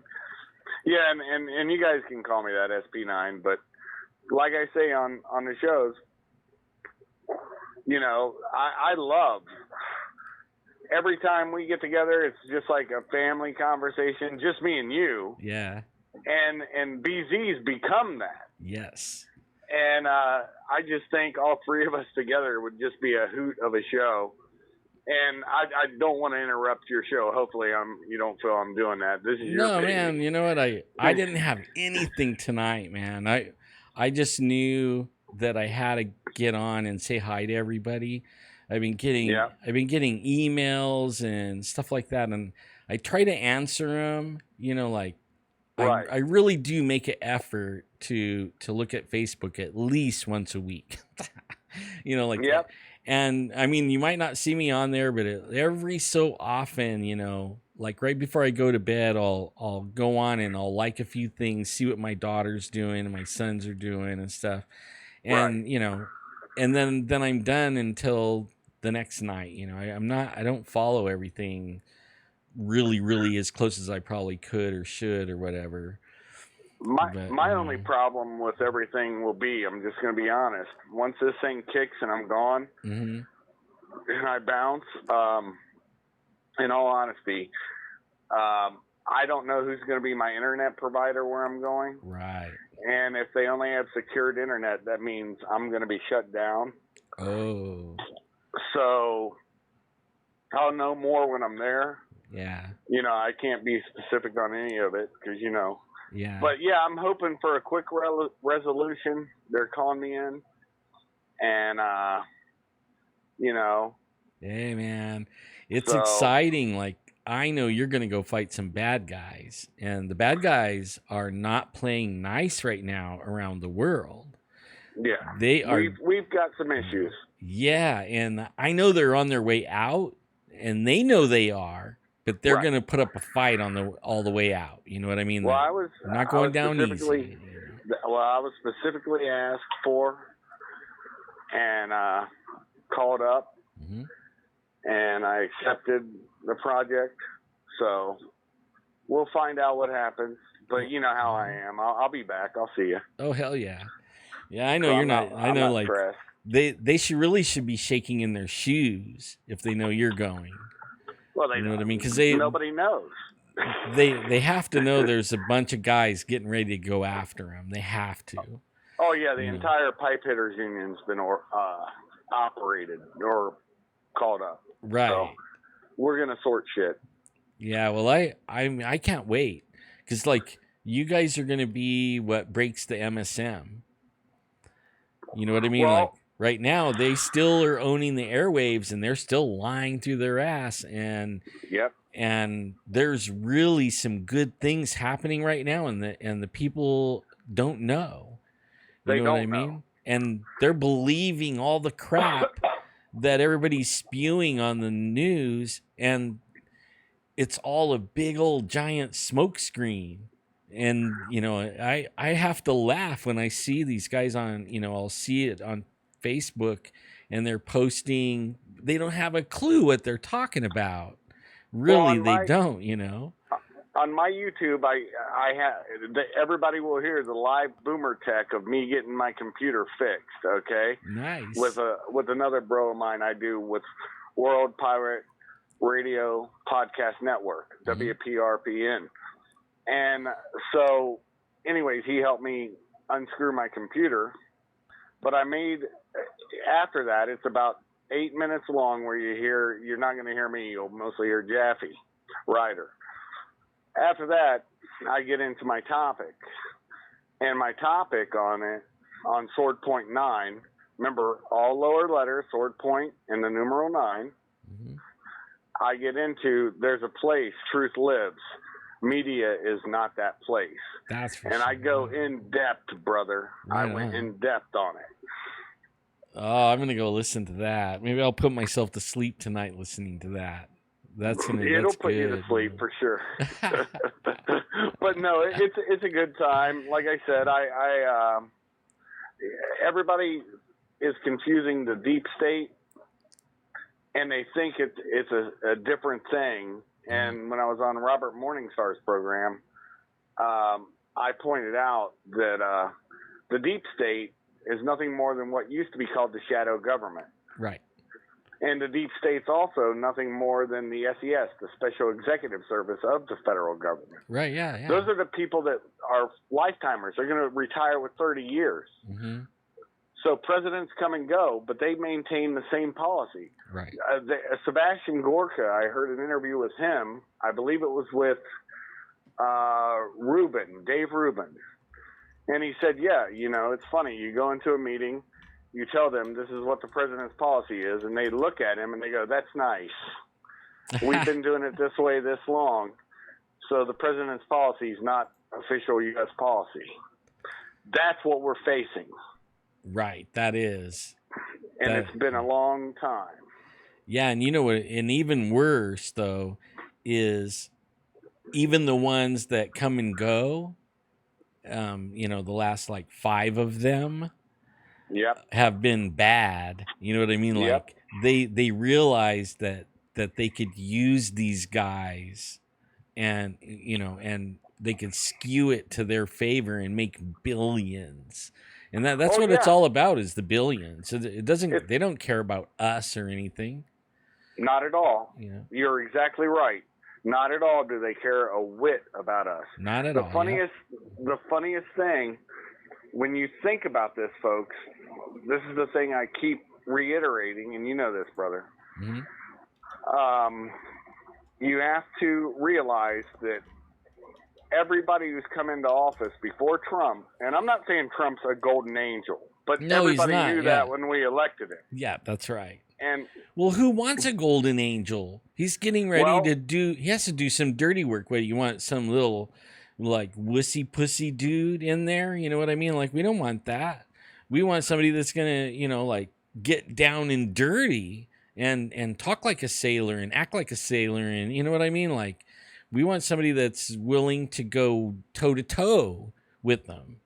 Not so mamby-pamby freaking politician. That's not what we want. We got tired of them guys. That's right. That's what's been the problem, Xavier made a comment. This is all I'll say to your comment, Xavier. Mm-hmm. You're more right than you are wrong. Yeah. But you don't understand the concept, so that's all I'm going to say on that. Now, what I will say is just bringing up something on a completely different subject, but it's still the same. Here's the issue we're seeing, and it's deep. There has been such a deep divide driven into this nation that, folks, the only thing, and I've been thinking on it, and I'm in my podcast, I mentioned it. I'm going to think on it a few more days. First off, I also want to wish everybody a happy Independence Day. 4th of July is the date, but it's a celebration of our independence where we get to have free speech, free thought. We get to be able to gather in places with who we want to. We get to have defense of ourselves. Every one of those things in the Bill of Rights, that's where that comes from, folks, because we declared our independence. Look at England now. They're being overrun and invaded. Yeah. We're being overrun and invaded, but at least our leader realizes the mess up, and he's trying to fix it. Well, if we would have got who the snowflakes wanted, we would be overran. Right now, we would be having the same problem as Europe. I mean, there would be a war in the streets. I'm not kidding. There would be shootings, only this time, like right now, like you're seeing the Trump supporters, that they're starting to stand up for themselves. That Yes. these Antifa guys that are getting paid to go and cause trouble, they're getting ready to earn their money. They're going to take Yes. their lumps because everybody's not sitting down for it anymore, man. Right. They had it with this bull crap. The- It's like the numbers I just heard, like the news was spewing 2,000 people, turned away from their family at the border, right? 2,000 kids, like 2,000, really? Guess what? 279,000 kids are separated from their families because their family is in prison. No. They're serving our country. Oh, yeah. 279,000 kids are separated from their parent or parents because they're serving our country. Right. So what's the big deal on the 2,000? 2,000? Only 2,000? Like, I didn't even say the number for the prisons yet. It's up there too. It's up there. It's way up there in the 250,000. Yeah, and what happens with that? If both parents go to prison, CPS gets them. Right, exactly. So what's the difference in separating these kids? It's always about the kids. It's always about the children. Mm-hmm. The pussification of America has been going on for a long time. I don't want to make this political. It sounds too political. But I'm just saying, the people have figured it out, and we're all done with it. Man, and I think Daytona is exactly right. 40,000 sealed indictments. And what they're not talking about, when Obama was letting NGOs, non-governmental organizations, and non-governmental agencies, NGAs, deal with them. Some of them were the Catholic Church, right? Yeah, they were. What could happen there? What could go wrong there? Wait. How many of those kids now are unaccountable? Yeah, hundreds of thousands. Can we say human trafficking? Yeah, and that's what it is. Of children? And I'd rather have them in the hands of Health and Human Services because they figured this out. The illegals always figure shit out. They figured it out that they can bring some kid. It doesn't even have to be theirs. Right. And say, this is my kid. Yeah, well, you know what else?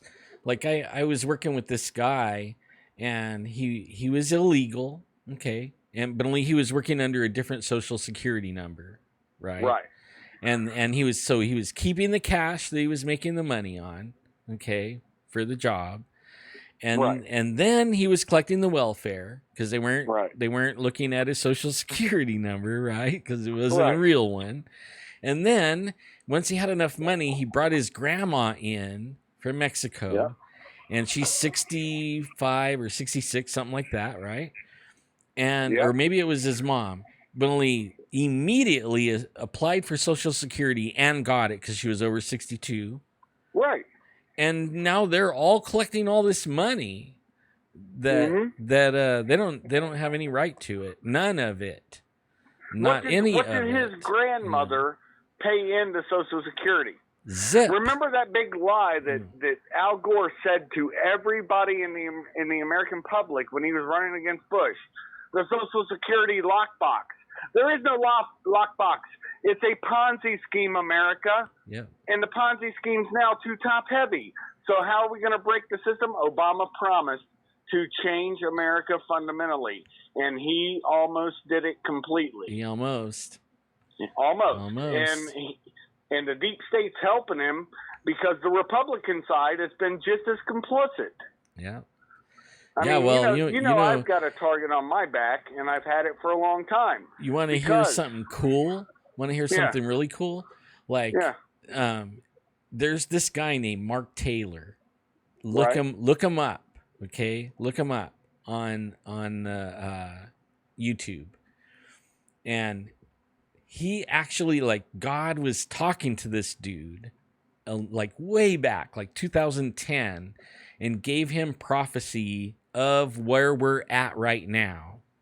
And so far, every line of what he wrote in 2011 is coming to pass.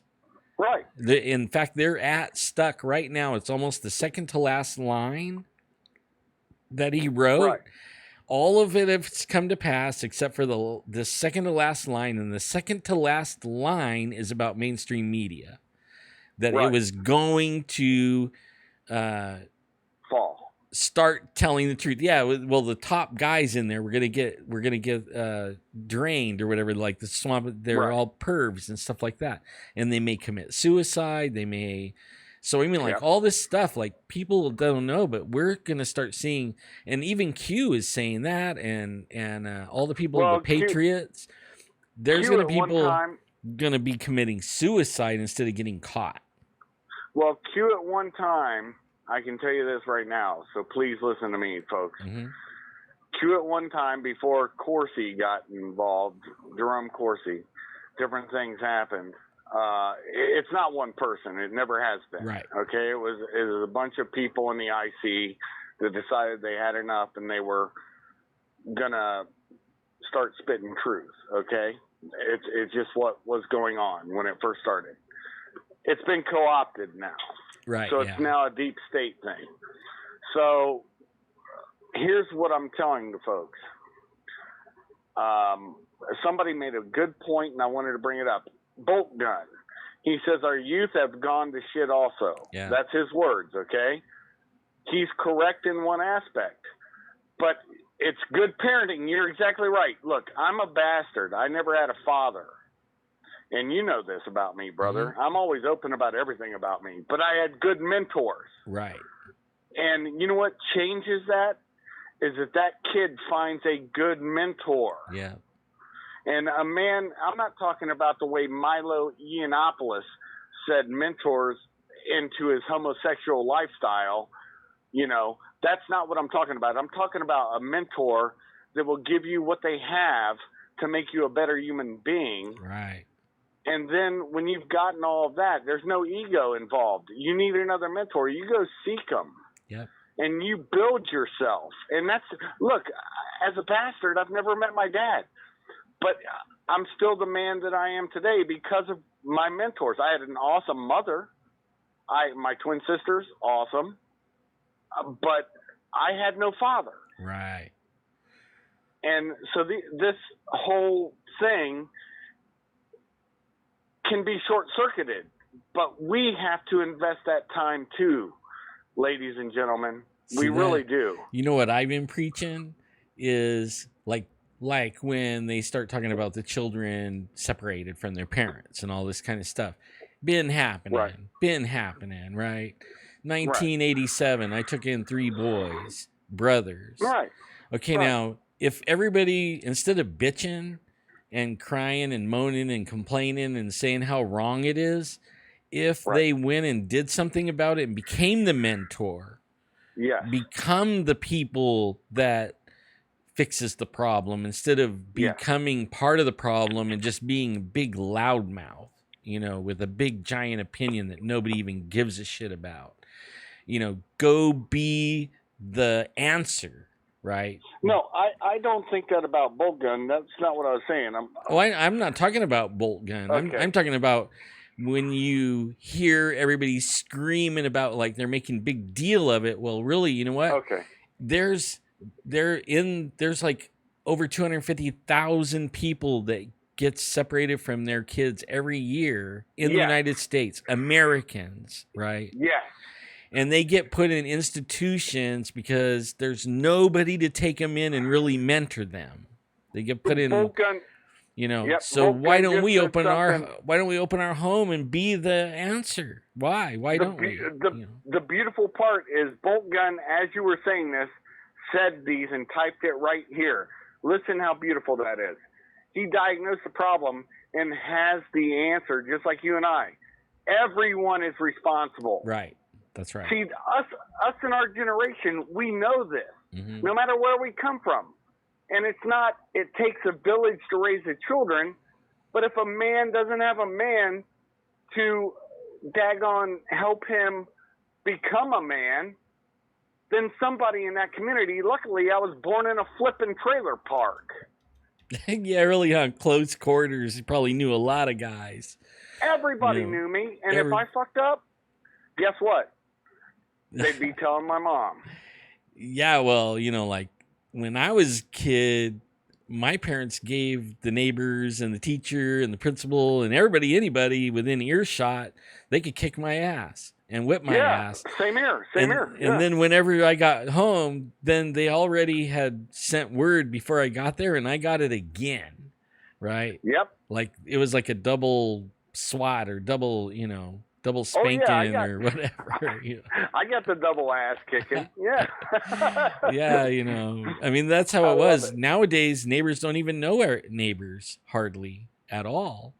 I mean, it's like nobody talks. They drive up to their garage and they hit the door opener and it opens up like the bat cave, and in they go and it closes down and you don't even see them. You know what I mean? Like it's like that everywhere. Right. I can't type right now, but I just want to say hi to DJ Maple. Yeah, and, hi. She just showed up. Hey, Viper. Sure. Yep. And there was one other person that showed up too. My goodness. Oh, Bolt Gun said the same thing. He got his ass whooped by the preacher. Hey. Yeah. If you're a preacher, a teacher, then you had the extra special. The parents really gave you the permission. You know what I mean? Like. Oh yeah, because you just embarrassed me in front of the teacher or the preacher and made me look like a bad parent. Right. But see, my son's in the Marine Corps. I can't tell you how many people I've mentored. I love them all. They're all good men. I've never taught them or told them to do anything that was screwed up. Or that you wouldn't do. I want them to be better men. Mm-hmm. I want my son to be better men. There was a thing a brother of mine, Patrick Momany, shared with me, and it was a meme, and this is why the meme war of 2018 has started again. This meme said, I asked God to make me a better man. He gave me my son. Right on. That's powerful. Man. That is. That's powerful. That is. And that's powerful. But these are tremendous. Well, when you have kids, it makes you think. It changes you. Or most people, it changes. I know some people it hasn't, but normally it changes something inside of you to where you become a man, really. I mean, you could be 30 years old and still be a kid. As soon as you have a kid, all of a sudden something inside of you changes and you become a man. Then you become responsible. You become wanting to do the right thing, take care of your family, all that stuff, normally that would be normal. Yeah. But, I don't know if it's normal anymore, but where did normalcy go honestly, I can't say, look, the first term of Bush Jr., first off, I want to go all the way and diagnose this problem where it started. After Reagan was out, Bush Sr. came in, Mena, Arkansas, all the little duplicitous shit that went on with the whole Iran-Contra affair, okay? Oh, man, yeah. That was when the deep state dug in, okay? They started to get a grip. It went live when all of a sudden the Arkansas governor, Bill Clinton, and his corruption of the most corrupt state besides Louisiana at that time, dug into the presidency. Yeah, and then they became the biggest drug dealers in the world. Oh, it was horrible. And then I'm probably going to die tomorrow for saying that. I always, I live in the actual physical manifestation of the war room. Mm-hmm. But so that's just my life. But here's the thing that I'll tell you that is meaningful. So when Bush Jr. came in, his first term, he did everything right, in my opinion. His first term, except for the invasion of Iraq. And there's a reason for that, but I don't want to get into it. Right. Well, I think he had to. You know what I mean? Some things he has to do.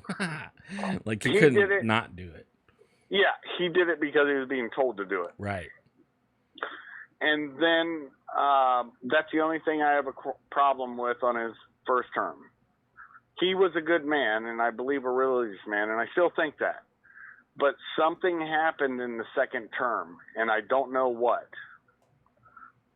Well, I'm sure. Really don't know what. I think I know what. It's the same thing that they use on the other countries, right? They get a grip on you, and there's a scenario that has to play out.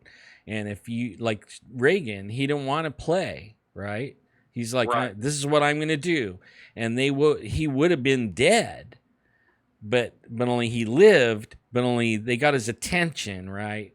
He took a bullet. He changed a little bit. Oh, but yeah. Not much. He's still, not much. Not much, but only he toned everything down, right? And yes, let things go that he was not going to let go. And people forget how tight the Hinckley family and the Bush family were. Yeah. This is a fact. They were family. Well, they were family. Right, yeah. And here's the funniest part about that. Have you ever heard of a presidential attempted assassin getting able to have leave on the weekends from his mental establishment to go see Mama? Nope. He got that every weekend. Right. And so this was all deep state stuff, shadow state, shadow conspiracy, all that kind of crap. But see, everybody was if you didn't know how it operated, if you didn't know the function of that machine, you would say, oh, that's all BS. Just like everybody tries to say Bigfoot and everything else is BS, it's because they haven't had the experience of it. Right. So playing from Bush second term, Obama had the plan to implement. The problem was he did it too fast. Right. He went fast forward on destroying America. And it woke too many people up too fast because Angela Merkel, and I did a video on this years ago. Yeah. And Angela Merkel was FPJ, which is like, think about the communist version of Hitler Youth. That's what she did, okay? And people forget, she has a PhD in physics. She's not an idiot. She's not a dumb woman. And she even tried to resist Obama for a while till certain things happened. I don't want to get into everything. But all of a sudden she became Obama's hand puppet.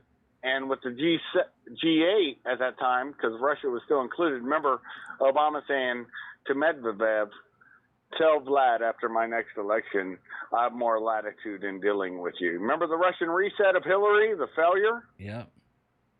I mean, people forget they have too short a time, and they can't connect. Glenn Beck, out of everything he's ever done, he did one good thing. He brought out a chalkboard and drew lines and circles. Yep, he did. Like a football play. Yes. And it worked. Yes. I think so, too. And the American people got it. Then Glenn Beck went all suicidal on himself. Well, there was a reason for that. Because his I bosses, think he's controlled now, yeah. Yeah, his bosses control. I mean that's the next line that has to go down right now. I mean when that one changes, everyone all these things that they're saying and believing right now and crying over or making their talking point or argue point or whatever it is, right? It's all going to go away. Because when the media gets taken down and then the truth really starts coming out, I mean, it's going to be sick. Some of it is going to be sick. I mean, real sick. It's horrible. I mean, me and Jeff, we were talking about this stuff way back on our show, and now it's actually exciting to see the Satanist, sicko, psycho, pedo, freako, wacko, rich people that is calling all the shots run scared. Some of them aren't running yet, but they know that if it goes any further, they're going down. Well, the media, Alex Jones, I scour the sewers of the interwebs, right? You know that. Uh-huh. And I went on Alex Jones. He has this meme. It's a video where, if you remember the Mars invasion and Invasion from Mars or whatever it was called with, I think it was Jack, whatever his name is. Yeah, I can't remember the president. name. Yeah. Mars Attacks. Yeah, Mars Attacks. And the guy goes, Wolf Blitzer said, "Hey, we don't hate America. We love our America. We love America." And all of a sudden, he turns it into a meme from the Mars attack thing. And here's the Martian talking, and he uses Wolf Blitzer's voice, and it says, "We love America." And then that famous part of that movie where he says, "They came in peace," and releases a dove, right? And then his next scene is when they're attacking and they're blowing up Vegas. It's hilarious. And all of a sudden, everybody's got CNN over their heads, right? The Martians do. And they're carrying that little thing saying, "We love America. We love America." That's the problem. Americans went to sleep. Yeah. And so what we're trying to do is wake people up, Alan. Right. And I think, honestly, on your page and my page, everybody's woke. Yeah, they are. Yeah. Most of them are. I have a few that aren't, but like we're really good friends. And most of people that has my stance, they would already unfriended.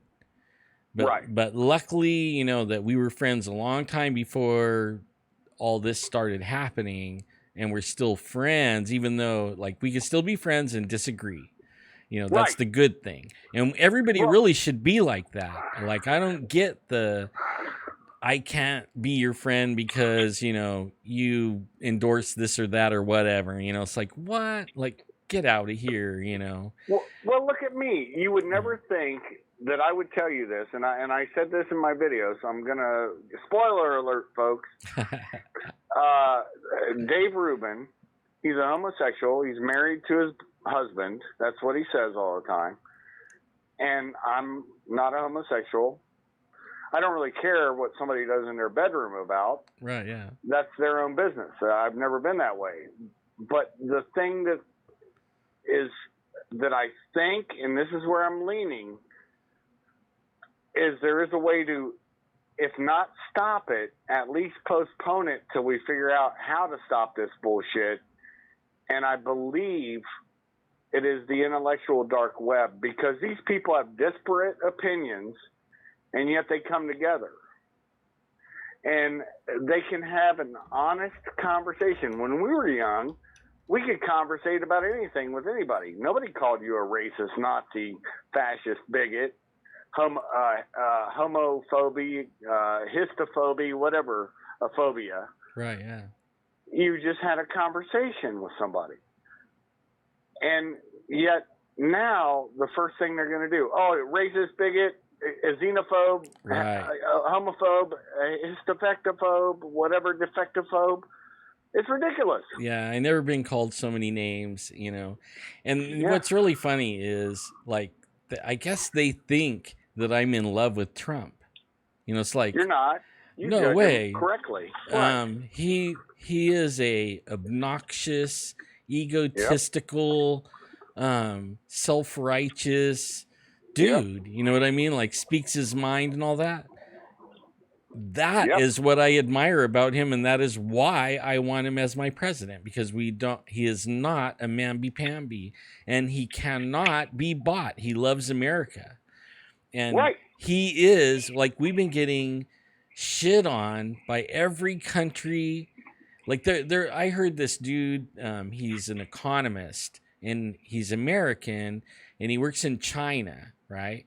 And he was saying, like, when he was a kid, the saying was, eat everything on your plate, because there's people in China that are starving, right? Yep. Okay, now the saying is, in China, eat everything on your plate, because there's people in America starving.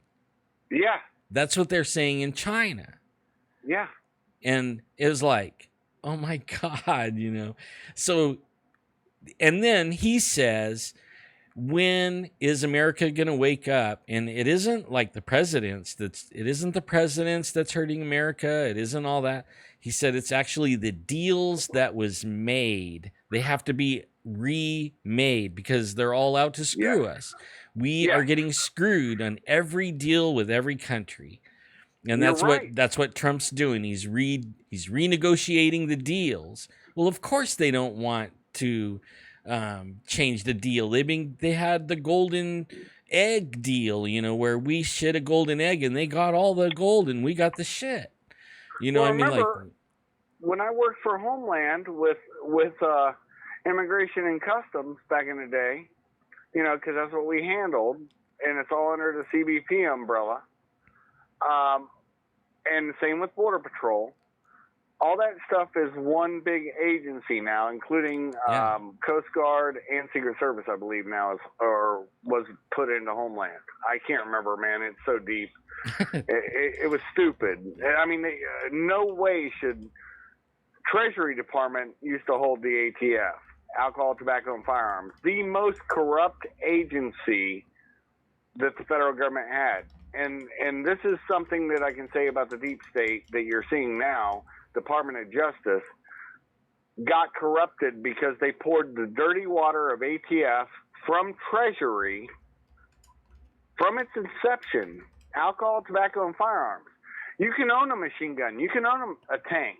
right. You just have to, all you have to do is oh, by the way, BZ, we're going to get together and do a show, brother. So it's going to be an awesome show. It'll be on my channel, and it's got to be before I leave, and the clock is ticking, brother. Hopefully you can do it. Anyways, here's what I'm saying. Once they poured that dirty water into the Department of Justice, look where they're at now. The FBI, who was once a highly vaunted agency, is now looked at as a piece of shit. Around the world. Around the world, globally now. Uh-huh. They've destroyed their own name. Yeah. And then you have the DOJ itself. Look at Rod Rosenstein's performance. Anybody who knows anything about investigations or body language can see Rosenstein's lying, and I used to think maybe Ray was in on it. You look at Ray when Rosenstein's testifying, he's putting his tongue to his cheek like, oh, my God, I can't believe he's lying like this. Looking away. He's given the tell. Right, yeah. Yeah, that is the biggest freaking... I'm loving it, man. It's the biggest roundup. I'm waiting, like, what everybody should be worried about, these guys, they should be worried about public with pitchforks, torches, and rope. You know what I mean? Like, if everybody really woke up, there would be some stringing up people. There would be some people swinging from trees. I'm telling you, if they really knew, and I think they're really going to know pretty soon. Biff said he's equally complicit, and I agree, but I'm just saying, you can tell he knows he's lying. Right, yeah. And that's the truth, but I mean, you understand what I'm saying, brother. Mm-hmm. I know you do. I'm not going to get into it, but here's my point from what you just said. Here's the scary part. I work in unhealthy states. That's what I do for a living. I understand that, BZ, man. You're a good man. Here, don't worry about it. You don't have to be embarrassed about shit. You're a man among men. So anyways, this sticky, wet masturbational fantasy that everybody has about Civil War and LARPing, that they're going to have some Civil War. Oh, that ain't they don't happening. They don't understand what that looks like. It looks like retribution killings. Right. It looks like your house is being firebombed. It looks like your kids being targeted. It looks similar to what the Dems are pushing with that woman from your state. I can't think of her name right now. Pelosi. Maxine Waters. And yeah, Pelosi. Waters. yeah. Saying, Man, talk about target intelligent. Oh, they are blonde through and through, dude. I mean, I never seen anybody that could put the word illegal just because they're illegal immigrants doesn't mean they broke any laws. He was like, huh? Man, right. I mean, she really said that. It was like, okay, you just said illegal. They're illegal, but only they didn't break any laws. Like, okay, yeah, Yeah. I get it. No, And I totally understand. One thing, yeah, the female body inspector T-shirt. That's what they become. Bolt Gun just threw that up there. I love it. Amanda wrote, the cure for cancer and AIDS being hidden from the public because of pharmaceutical companies making too much money off sick folks. You think about that, Amanda. Now they're prosecuting in California a doctor who lives by the adage of first do no harm. And the mother comes in saying, my son had an adverse reaction to a vaccine. And because he signed off on a paper saying, I'm going to say he doesn't have to have any more vaccines. They're prosecuted him, and now he's under surveillance for all of his patients. A pediatric doctor. That's sick. yeah, that is. What I heard a little while ago, I think it was, I can't remember what state it was, but like pain pills, you can only get 3 days worth. Right. You know what? 3 days? Are you kidding? That's crazy. I mean, like for somebody like me that if I can't even have a life without that. I mean, if it wasn't for me having any kind of pain medication, I would be on my bed. In fact, I already wore my bed out. I need a new bed because I'm on it so much. Right. And that's with pain meds. I mean, if I didn't have any, I would be in bed. You know what I mean? Not sitting here or not doing anything. You know, like what in the world are they doing to people? Where did the common sense go? Like, what is up? It's just like if you, like that one I was just saying, like you get... here in California, they made weed legal, but if you get the prescription, all of a sudden now you can't own a gun. Yeah, right? Worse than a felon. Yeah, like what in the hell is wrong with everyone? Like what? Because they're not changing the laws, and that's the whole problem. Big Pharma can't say that marijuana is their invention, so they get no money off a patent. Right. It's the same thing with the power companies. When all this happens, the power companies, we already have free power. They just don't want to give it to us because they don't make money on it. Biff, you're exactly right. He just wrote what they're over, and you're right. The NEST, if people don't know what it is, two of the agencies people probably won't know. NEST is Nuclear Emergency Services, service team. And FPS is Federal Protective Service. So it's in case somebody has a loose nuke. That's what NEST is. It's a NEST team. Yeah. Anyway, but going back to what we were saying, I mind dumped because I got distracted by that. Sorry, man. I'm not going to have to look on the page. I got to turn away. Because I just get so distracted and then I go off topic. So what we were saying is... You can go off topic. It's okay. Marijuana... I got time until the phone dies, you know. Okay. I'm not an advocate of marijuana. You know that. I don't smoke it. Neither do I. I mean, I'm not a big deal on that. It doesn't matter to me, you know. Well, NEST, you say search team, and I've been looking at it again. It's... You're right, okay? I'm not going to argue it.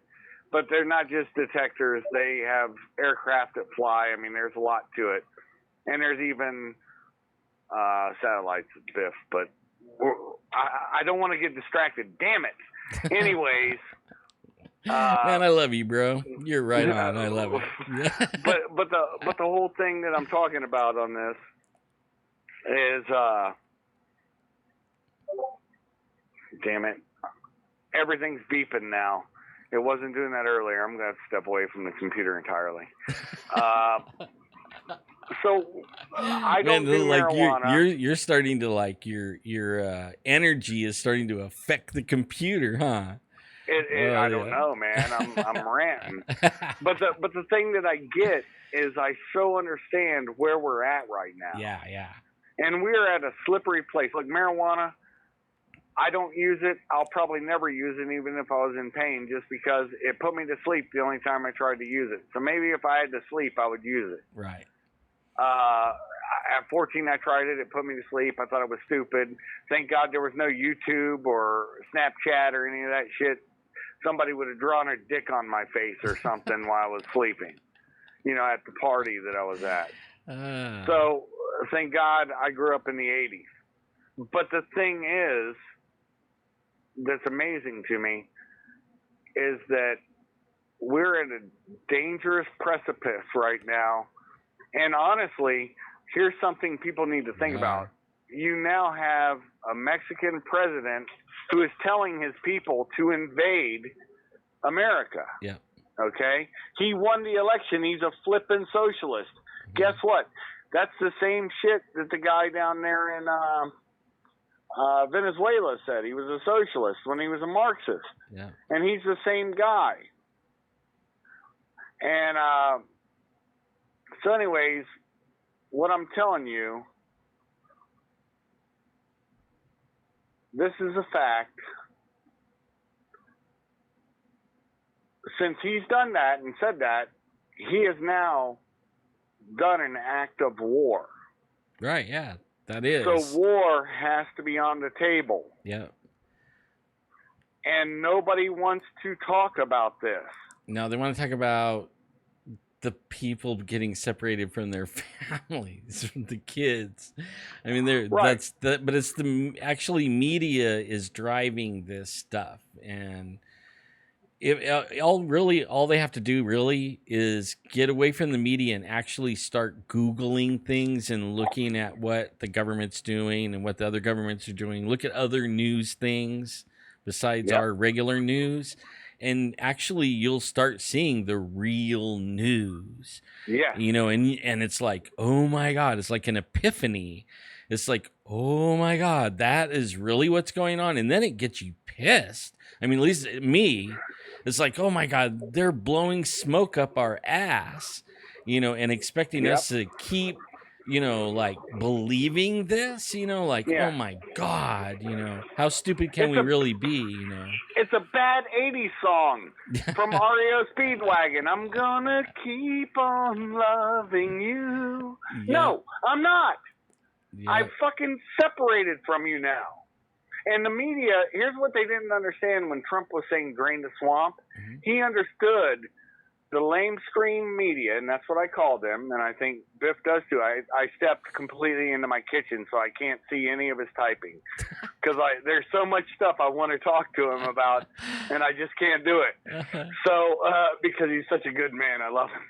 Anyways, he is. The beautiful part about this, that's why I know we'll have an epic conversation. But here's the beautiful part about this, man, is that when he said we're going to drain the swamp, he's also talking about draining the swamp media. Right, that's right. The media over there are complicit. Yeah. If they weren't complicit, they would have outed Obama with his shit canery. Well, he said it when he was running. He's like, I'm not really running against Hillary or anybody like that. He goes, I'm running against the bad media. That's who he's running against. Yeah. That's what he said. I mean, that's who my fight is with. Like I'm going to be the president or not the president, and they're going to fight me every step of the way. Yeah. The lying media. That's what he said. That's what he was saying that. And he was right, 100%. They fought him. They're still fighting him. Calling out bullshit. I mean, all of it's all bullshit. He hasn't. I mean, they will not give him credit for one single thing. In fact, like some of the stuff, if another president would have did it, they would not have said anything. Oh, they'd be lauding them. But you think about this, brother.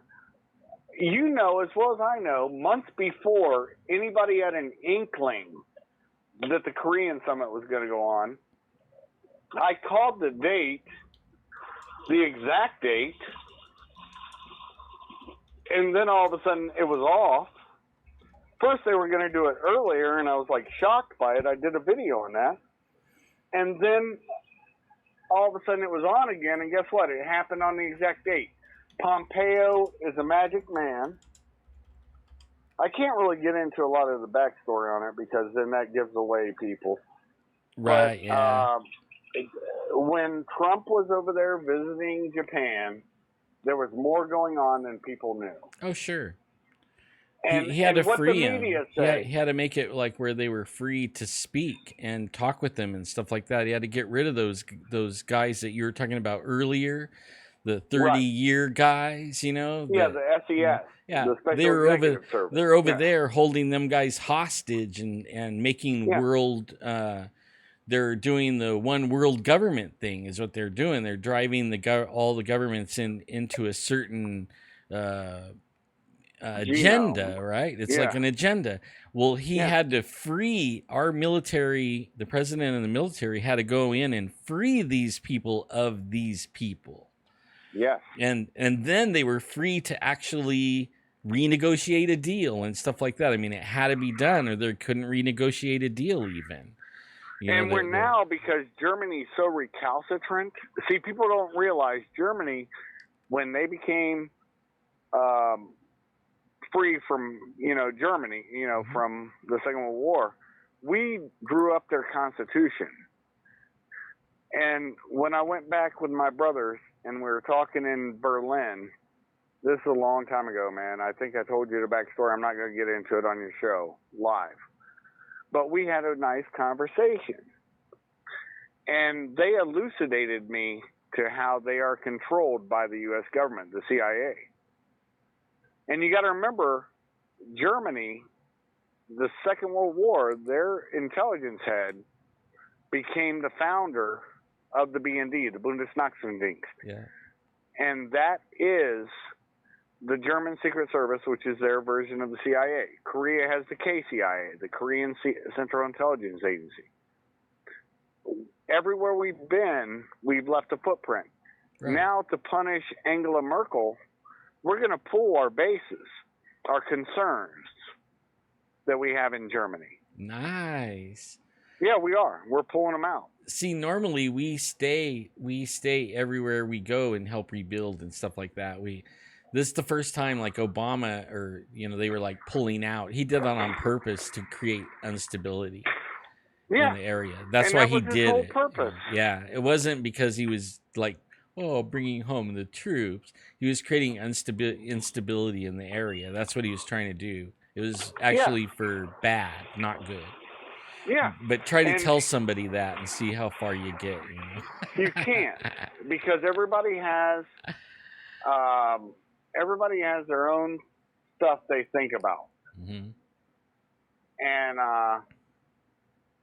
And believe it or not, here's something. I'm looking at the damn computer again. Don't think Patton wasn't killed for a reason, Biff. Right, yeah. I love you. And remember whose plan it became after he was done.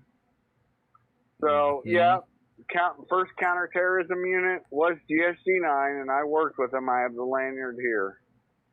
This is my history. Yeah. It's funny. Everybody looks at history one way, but when you live it, it's a whole different world.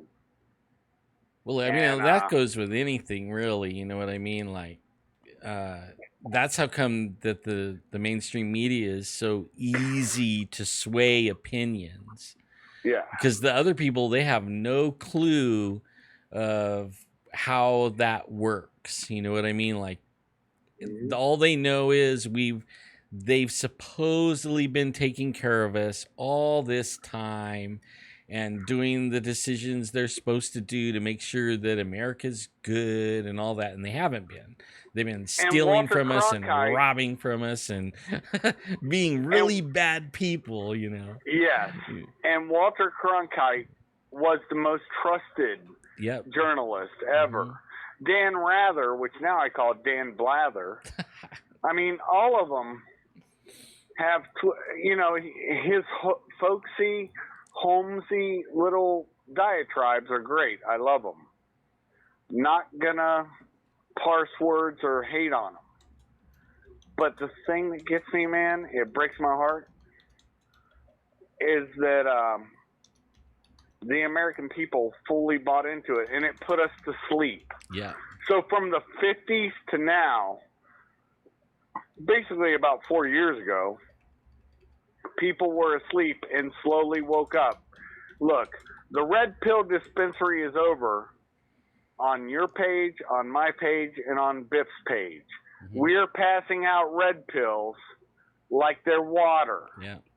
You guys come here and get the red pill. If you want to take the blue pill and go back sleepy sleep, then you can do that. But you're going to get some red pill every time you get a dose of us. Yeah, well, I've been enjoying, I want to tell BZ, like, I might not be, like, talking in chat and stuff like that, but I've been setting the laptop up, as I'm working around in the house and stuff like that.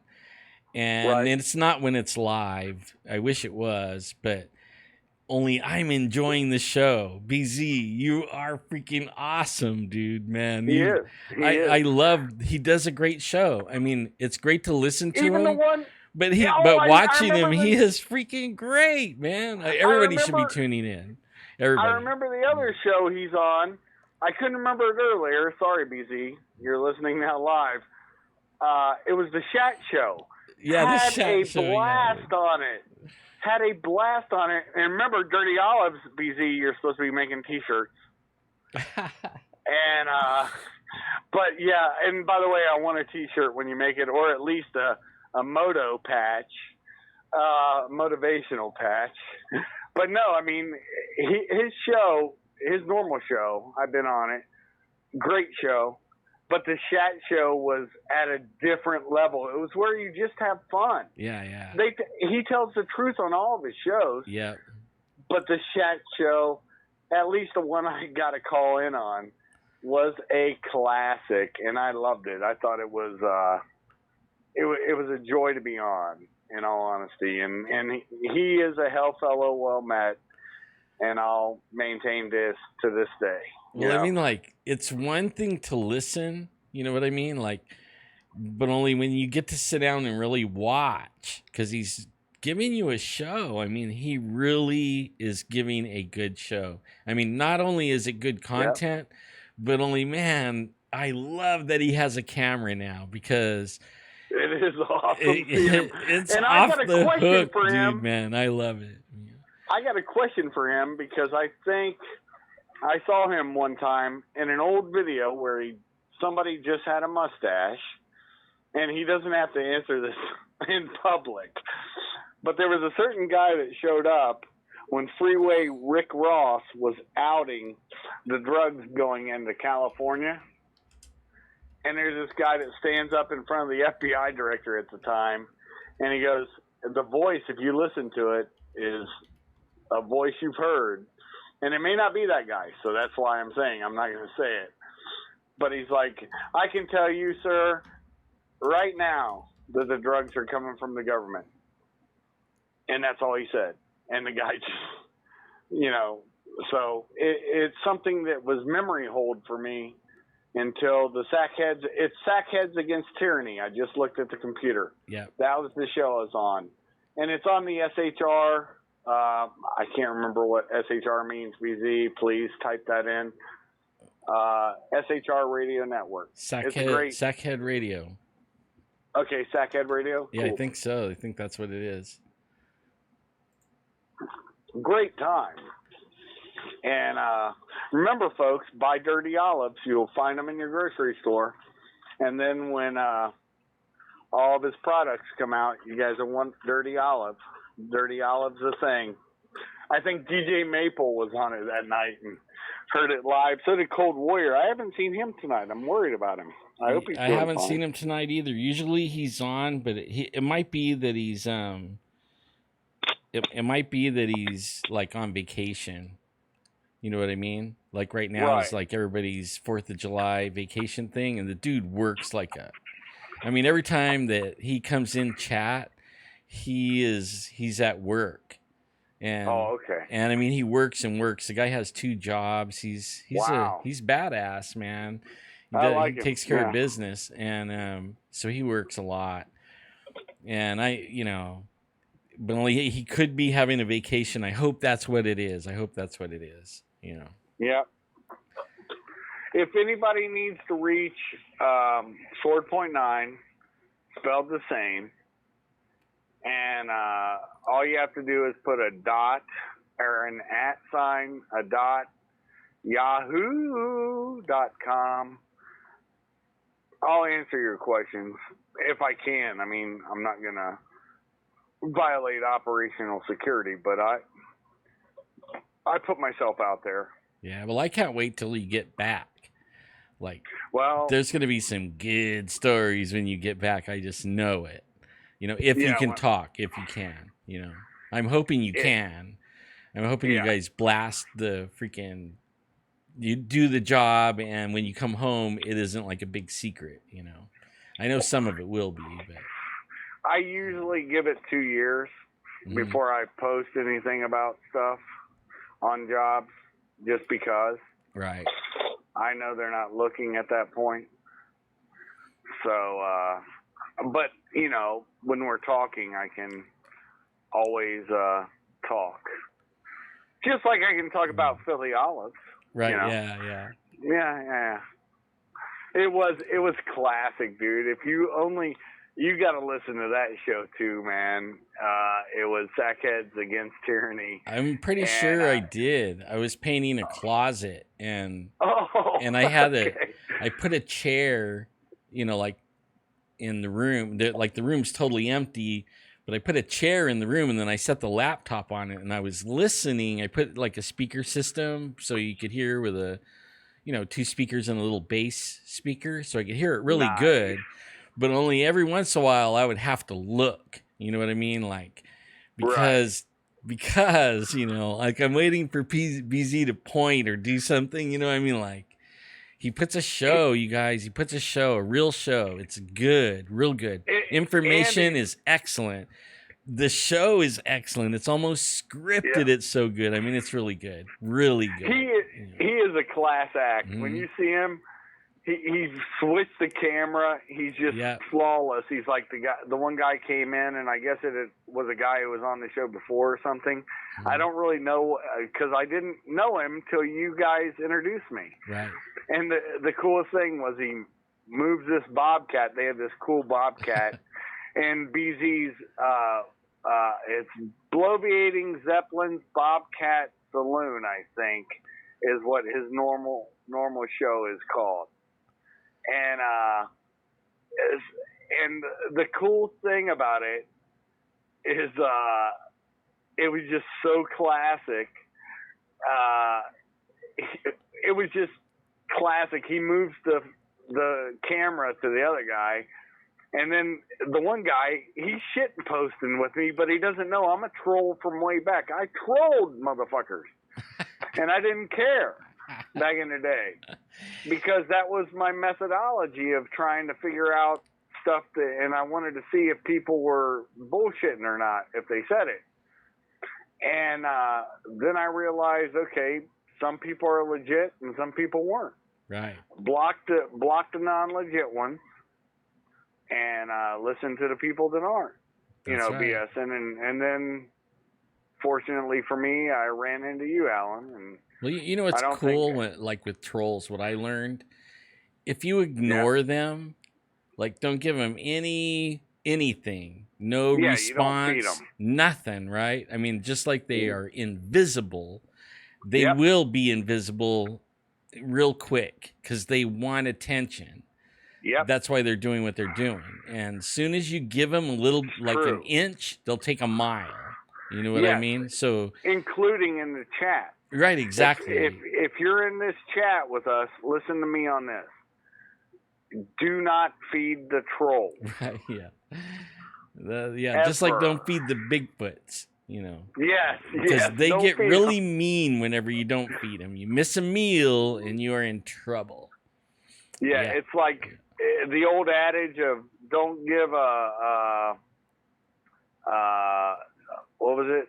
Don't give a stray cat a bowl of milk, because they'll be there every day keeping you up and waking you up night and day for more of it. Cool. And That's how right. that works. Now, Biff's going to try a new microphone tomorrow night. So Yeah, anyway, and I've never heard of an electro voice. I can't wait. You know. Yeah, it'd be awesome. Yeah. I think I like the let's one he try, has, like I thought that was already a cool one. Like really cool. Like this $39 special that I use. $39 comes with the arm, everything. Yeah. See, I don't got the arm, but I need to get an arm, but I have a blue mic. Oh yeah, and I think it does good. Those are like $80-$90. They're good. They're pretty good. It is. It is. I think we need to get a hold of BZ sometime this week. I just don't want to bounce without doing this show with you guys, because I have something tomorrow night I have to do with WPRPN, World Pirate Radio Podcast Network. And of course, with me and Alan, we had talked about this before. We were the Castle Talk Radio Network. And our castles are all joined together as brothers. I didn't ever ask BZ, but he's welcome to be a part of that too. I am going to start funding all of the podcasts that I care about once I deploy. So expect everybody's PayPal to get hit. So hopefully we can get this thing going. And I just, I don't want nobody to leave what they're doing now. Right. But I'd like to do something to where we all help each other, because that's the way I look at it. We should help each other on this counter to the flipping, the counter to the mainstream media who lie. We're not going to lie to you. You may not believe us about things. Yeah. But unfortunately, we've been proven right more than wrong. And the mainstream media can't say that.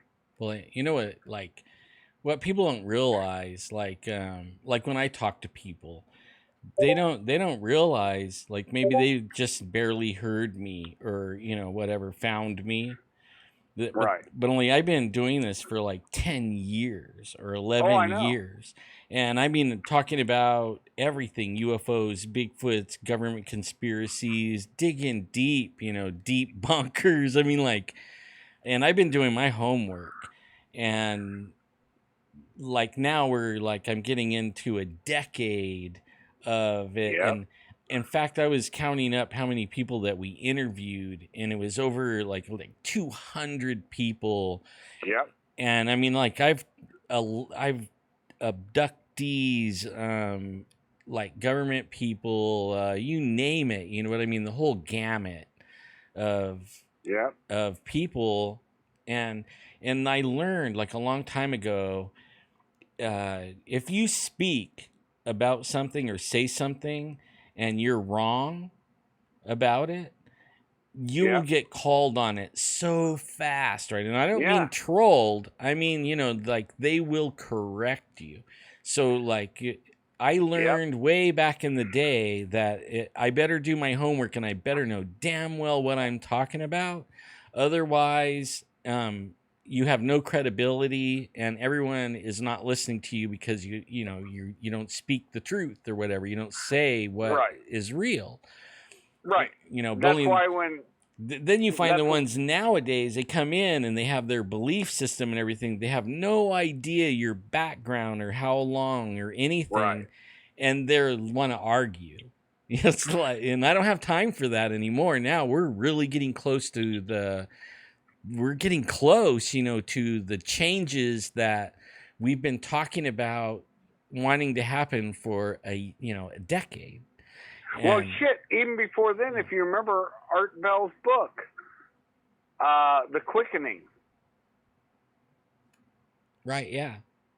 And that's where we're at right now, is a sad quickening. And honestly, Alan, BZ, several people I could talk about. Actually, I haven't met a bad person in this field yet. And you know, I was a newbie, Alan. What was my experience with the paranormal? The few things that I had. Well, I mean, that was it. Yeah, that was it. Yeah, and it's And good it was ones, man. We met. It's good ones. I tell you, it's good. In fact, I was just watching L.A. Marzulli by accident. Yeah, we don't need to bring that up, please. Well, I mean, I was actually, turned on YouTube and how it'll do the what do they call it, autoplay. Yeah. And about 6 videos in, I took a nap, and then I woke up, and it was L.A. Marzulli, and it was like, hey, there's my bud, and I had to watch it just because you were there, Yeah. Yeah, but I mean, even like that was a long time ago too. Like I think we started talking to you actually before you got on that, and that's still going viral. I can't believe it, but it is, But it's the truth, and everybody knows it. Yeah, That's it the is. thing. Yeah. Well, there's like 2 other guys now talking about it. I don't know. I stay away from it, but I still, like, if I'm listening to you after the next day, the same thing happens. Is I'll get that come into my mix, and you know what? I paid a heavy price for that. I lost my chief, so that's why we'll never discuss that again. Well, I'll never discuss it, but I might say, hey man, I saw you on what you call it, I can't even remember to say his name now, Marzulli, but only as far as like us having conversations about it, I understand. Yeah. Because I've lost people like that too, and I rather have the memory of the pre-memory. You know what I mean? Like that's what I rather. Wish I would have never. I honestly wish I never would have come forward, because to lose somebody over something that's truthful, and it drove him to ventilate his cranium. I want Chief back. I wish I never would have done that. So. Yeah. Anyway, well, it's done is done. Now we're on to new and better things really right now. Yeah. The latest, greatest, and actually demonistic stuff is we're actually fighting. What you're getting ready to go fight, in fact, is demonic. Yeah, I mean, that's actually what is driving that is demonic. And I mean, it's not flesh and blood ideals or anything like that, but they're using flesh and blood to fulfill the plan, on Earth. And you're getting ready to go do boots on the ground, like. I think what I do, man. Yeah, and I'm cheering you on, man, and all the guys that go with you too. You guys will be in my prayers every day. It's in my DNA. It's in my DNA, man. I can't help it. It's what I was born and bred to do. So.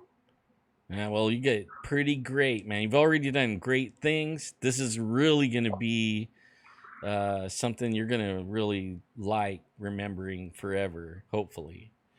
Yep. Because, I mean, we get to live in this time. I'm excited. I think that this is the most exciting time to live ever in the history of man. I would never want to live in another time. I used to think, oh man, World War II would have been better, this, that, and the other. I remember thinking things until the global war on terror happened, and I made a difference. Here's the difference, man, is I've worked with nationals from those countries. I've made a positive influence. There's only one thing I do every day when I stepped out of wherever I was sleeping. And it's a quick prayer. Everybody can say it every day. But I'd be like, Lord, put my feet where you want them to be today. And that is ownership, because that means if my feet where they land today means a bullet enters my body and ends my life, that's where I'm supposed to be. Right. But it has a deeper meaning that if I can make a difference. Right. You're putting you're putting your trust in him to guide your path, right? And complete ownership. Yeah. Yep. and you know, and then I do that same prayer. That's weird that you say that. Only I add one more thing when I go to bed. And Right. that's I thank him, even though I don't even know what it was. If I sometimes, you know, don't have a clue if I did anything at all to help anyone at all, you know, or mentor anyone or whatever, I Right. thank him for the Yeah. opportunity and all that, and for protecting me throughout the day. And then the next day, as soon as I'm getting up, that's my prayer again. You know what? Light my path, put my feet on the right where you created me to be, and what Yep. you created, have me doing what you created me to do. You know, and there's where I go, and I start there every day, like that. That is so cool. You do that, man. That I just gain like, man, you're my brother for sure. I knew that. I Yeah. knew that you and BZ and we're brothers from another mothers that did different things, but we all you know, we all have our places in life. And you have made a difference, I'm sure. I know BZ has too. I'm Oh sure of yeah. that. And that's the thing that we have to treasure and take care of within ourselves. Like with BZ, you can't do 40 years Yeah. in law enforcement and Right. not be a good mentor and make a Yeah. difference in people. Exactly. I mean, that is why you do that job. You know what I mean? That it isn't. I know some people go in there to bang heads and all that, but only that isn't what most of them are. Most of them are out there to actually serve, protect, and make a difference in the community. Yeah. I mean, that's really, really what it's about. And And when I you know, came into this work, they stressed to me from the time I was 17. They stressed to me that we were the lowest form of how do I put this? Of a American ambassador. We were ambassadors, and we had to act accordingly. We could not go screwing over the people. We couldn't lie to them. I honestly,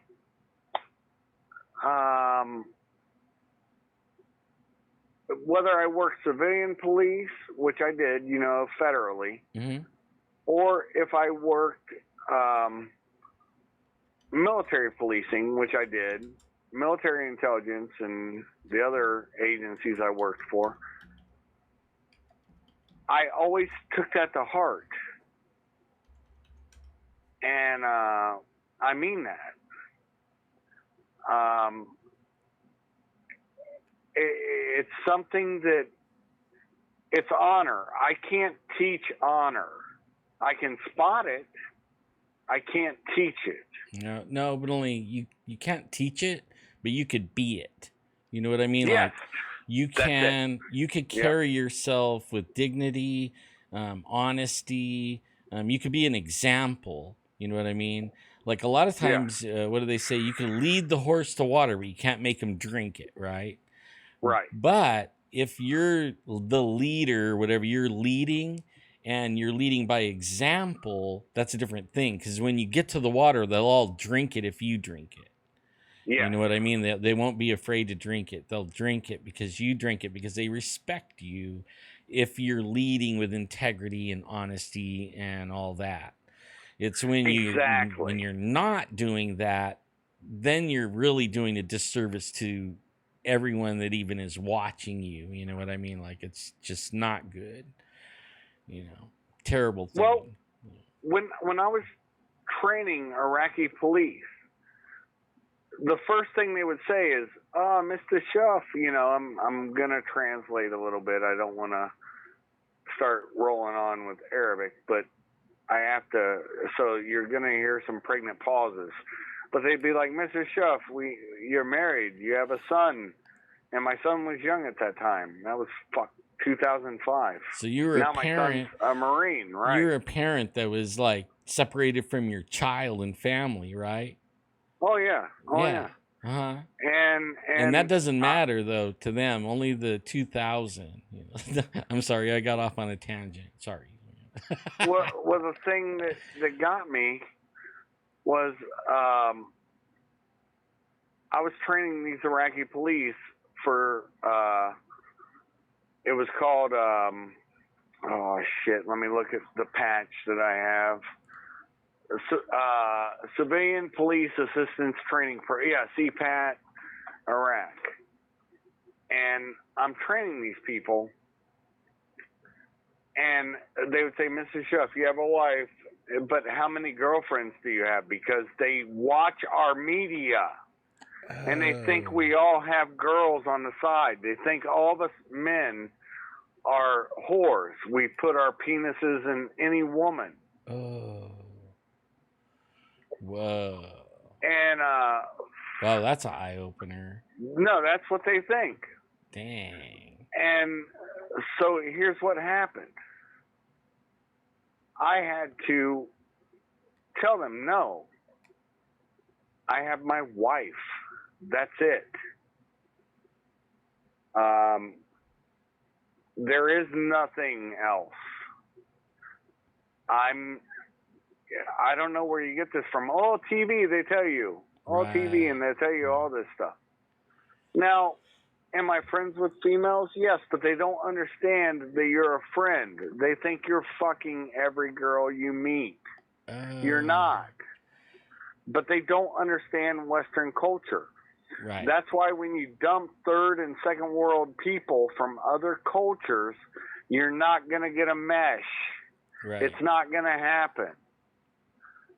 Yeah, and I honestly, learned you'll that. probably get some downvotes on this because I'm telling the truth, and of course liberals don't want to hear that truth.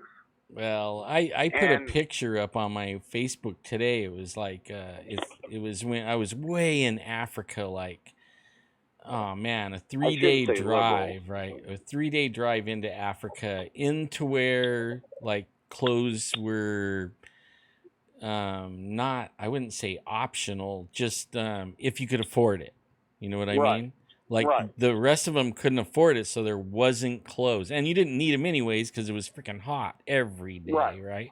But only like if you took one of those people, there was some, and you took them to America, and let them have delivered pizza and a car and a TV in their bedroom, and you kept them here for schooling for say 5 years. They couldn't live back where they were. Right. They absolutely can't do it. I mean, they can, but only they don't want to anymore. You know what I mean? It's like us going to heaven or something. Like you don't want to come back to this shithole, Well, they can't live where they were, but they also don't fit in our society because they will always revert to what they learned as children. Right. And that's a problem nobody wants to talk about. I mean, when I talk about the second, third world thing, that's the hard thing that nobody wants to talk about is, yes, they would do better over here. The major problem is they will always revert to their base. Yeah, that's true. California is a prime example of that. With what was it, a doped out dude that killed that poor girl on the dock and got away with it in San Francisco? Mm-hmm. That's sick. Well, I mean, like other countries are too, man. I watched him shoot these two guys in the head. I mean, drug them out of over there, everybody rides on top of the cars and, there'd be 60 people on a little pickup truck. You know what I mean? Like amazing on top, inside, hanging off the side, but only out of this crowd of people in this little flatbed, they drag these two people off and then shoot them in the head on the side of the road. Yep. And I was like, whoa, turn around. And it was a police checkpoint. It was the police that did it. And I was like, holy shit, I don't want to go through that. Turn turn around, you know. And he's like, oh, you don't got nothing to worry about. I'm like, really? You know, yes, I Right. do. I'm the only white guy in, you know, 100 zillion miles. There's, you know, like I Yep. stick out like a sore thumb, and I have a white afro. It's almost like, you know, whoa. But Yeah. when he goes, no, you're not gay. I'm like, what? He's like, yeah, those are gay. We have AIDS really bad, so there's a death penalty instantly if they find out you're gay. It was like, Right. whoa, you know, like our country's like so nice until when you get over there and when you live by their laws, oh my God, we even can't even handle it. You know, like you'll love America if you spend a few months somewhere else. You know, I mean, you'll kiss the ground over here after being over there. You know, getting bit by Oh yeah. mosquitoes and running fevers and getting sick by drinking the water, and then watching little kids die from drinking Yeah. the water and shit like that. Yeah. I mean, like we have it so good, we have no idea. You know, it is really. You flip a switch in your home and the lights come on. Right, and we You take it for turn- granted. Take it for You granted. turn the knob on your sink and the water comes out. Yep. And it's safe. Here's the thing that blows me away. When you think about this deeply. These people have no concept of civility because they come from an uncivilized place. Yeah, they have no idea. That's why. I mean, yeah, you can't make them civilized. right. And there's another sticky, wet masturbational fantasy that certain people in our country have is that, oh, they just need education, good food. No, you've just fed them. Mm-hmm. Taqiyya. People don't know about taqiyya for the Islamic religion. They don't realize that it's not just a religion, it's a form of government. Right, it's government. It's a form of law. Mm-hmm. It's not just a religion. Right. So it covers, and a form of warfare. Yep. So you have all four of those things, and yet they'll only focus on the religion. And it's retarded. Mm-hmm. And I don't say that to whatever, but I am telling you that these things happen and they don't have a compunction. Why do you think you have grooming gangs in England and the groomers who are feeding, they're pedophiles, feeding on young girls or boys, and they don't feel a compunction like they did anything wrong? Right. Because in their culture, it's fine. Yeah. And same thing with kid rape down south of the border. Happens all the time. Africa the same way. Yeah. But see, the West, we always want to confuse and give them our ideas and beliefs and conflate them to theirs. And it's wrong. It's wrong-headed. When you're there and working with them, you try not to see things and you try not to deal with stuff. But that is a reality. And that's something that is just evil. Like I said, man, there is a true thing called evil. You know this, and I know this. Oh yeah, I mean you're going to go fight some. You're going to go fight. You're going up against. It's right now. That's what's going on in the world. Is the evil that has been in power or a sort of power. The light is coming. The light. Right. They're bringing the light. It's going to shine the light on all these ugly, sicko, egotistical, power, hungry shitheads. Yeah, man, that have been in control way too long. And we actually knew about it for a long time. Yes, you know what I mean? People have, all people. Yeah. They just decide that, it's easier to tune into the NFL or the hockey game or a soccer game or whatever and go keep sleepy sleep. Yep. yeah, and just do that, and just let these power broker, whatever, power players do whatever. It doesn't really affect us anyways. Taxes are going up, whatever. You know what I mean? Right. But only really it's gone so far that we will be a third world country if we don't stop it. I mean, that is what they And want that's for their us. plan. You know? The Mexican government, their president just said that's their plan. Mm-hmm. Mass invasion to the U.S. You're going to have the Reconquista. Oh, damn. And it's coming, guys. Stay asleep or wake up. Mm-hmm. But what I would suggest to people in the Southwest, I hate to say this because it breaks my heart, because I have family in California. Mm-hmm. It breaks my complete heart that the West Coast chefs, I would tell them the same thing. And I have.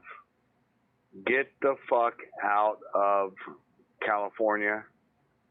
Maybe you can stand in Nevada. Maybe you can stand in Arizona.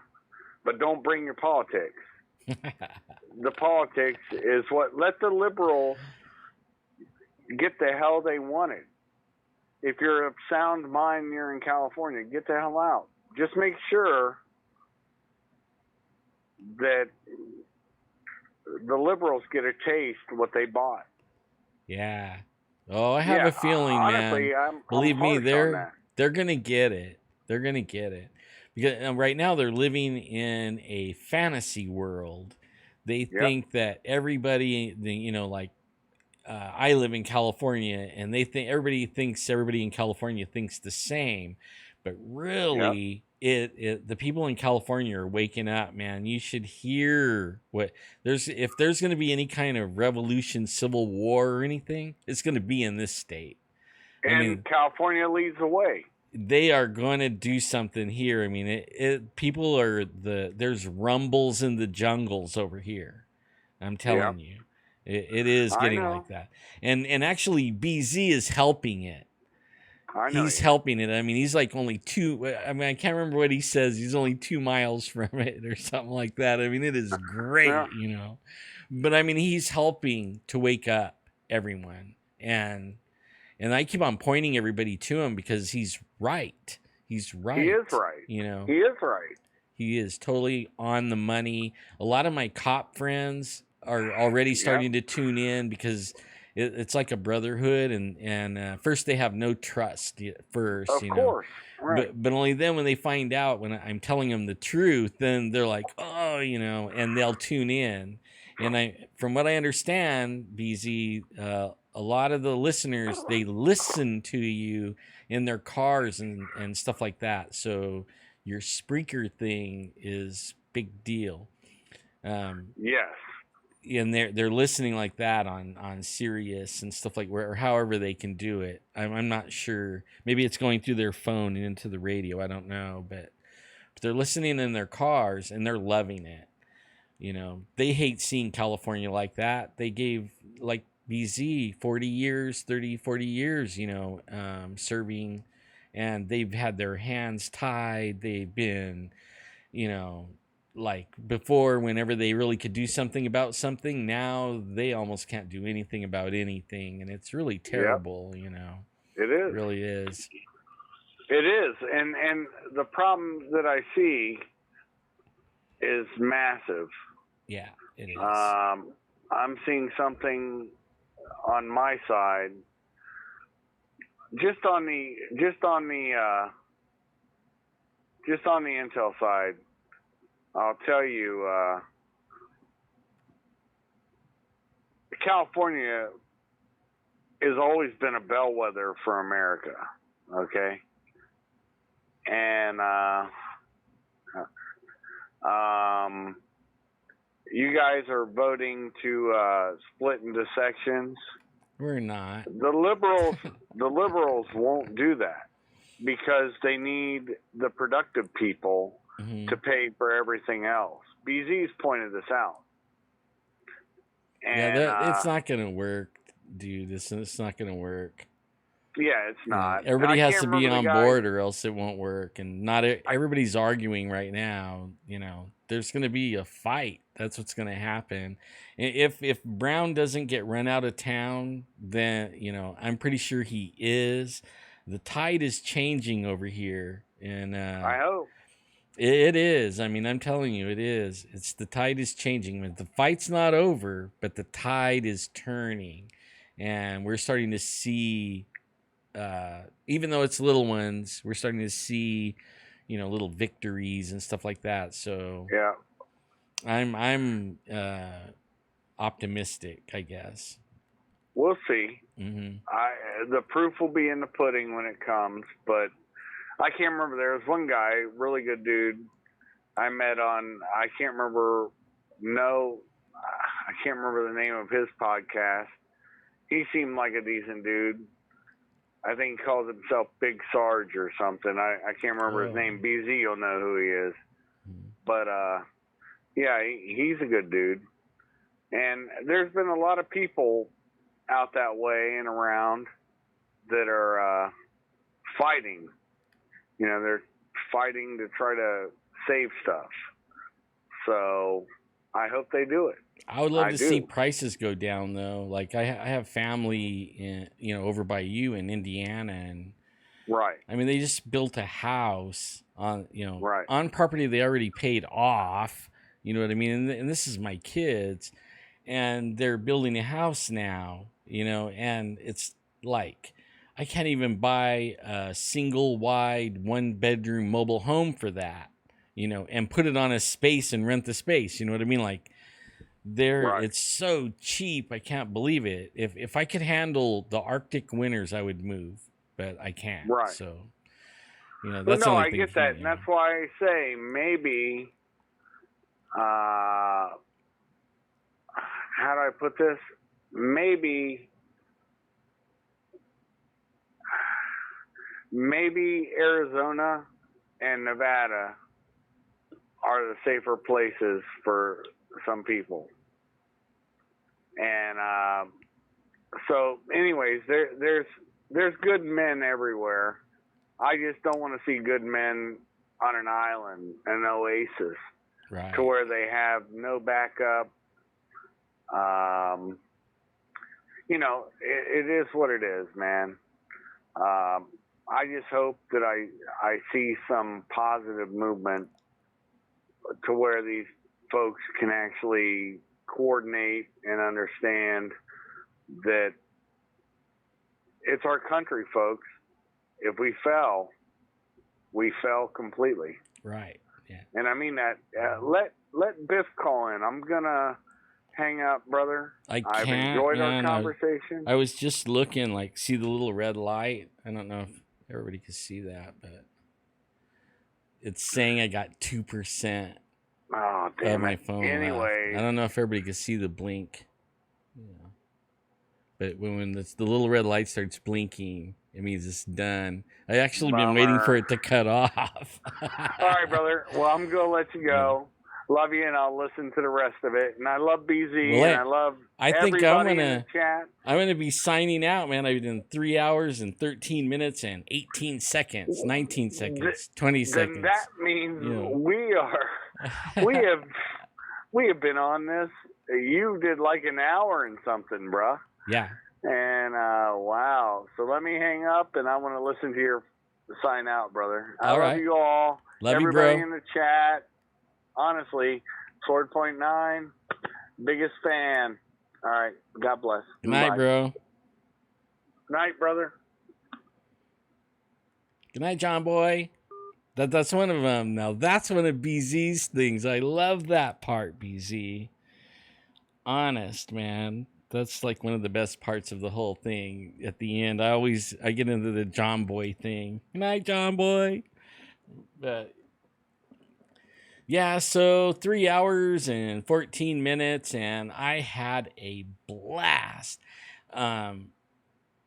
This is great. I'm still I'll give everybody an update real quick. I know some people didn't hear I talked about I had a little surprise, or I was doing something I couldn't tell anyone what it was or anything.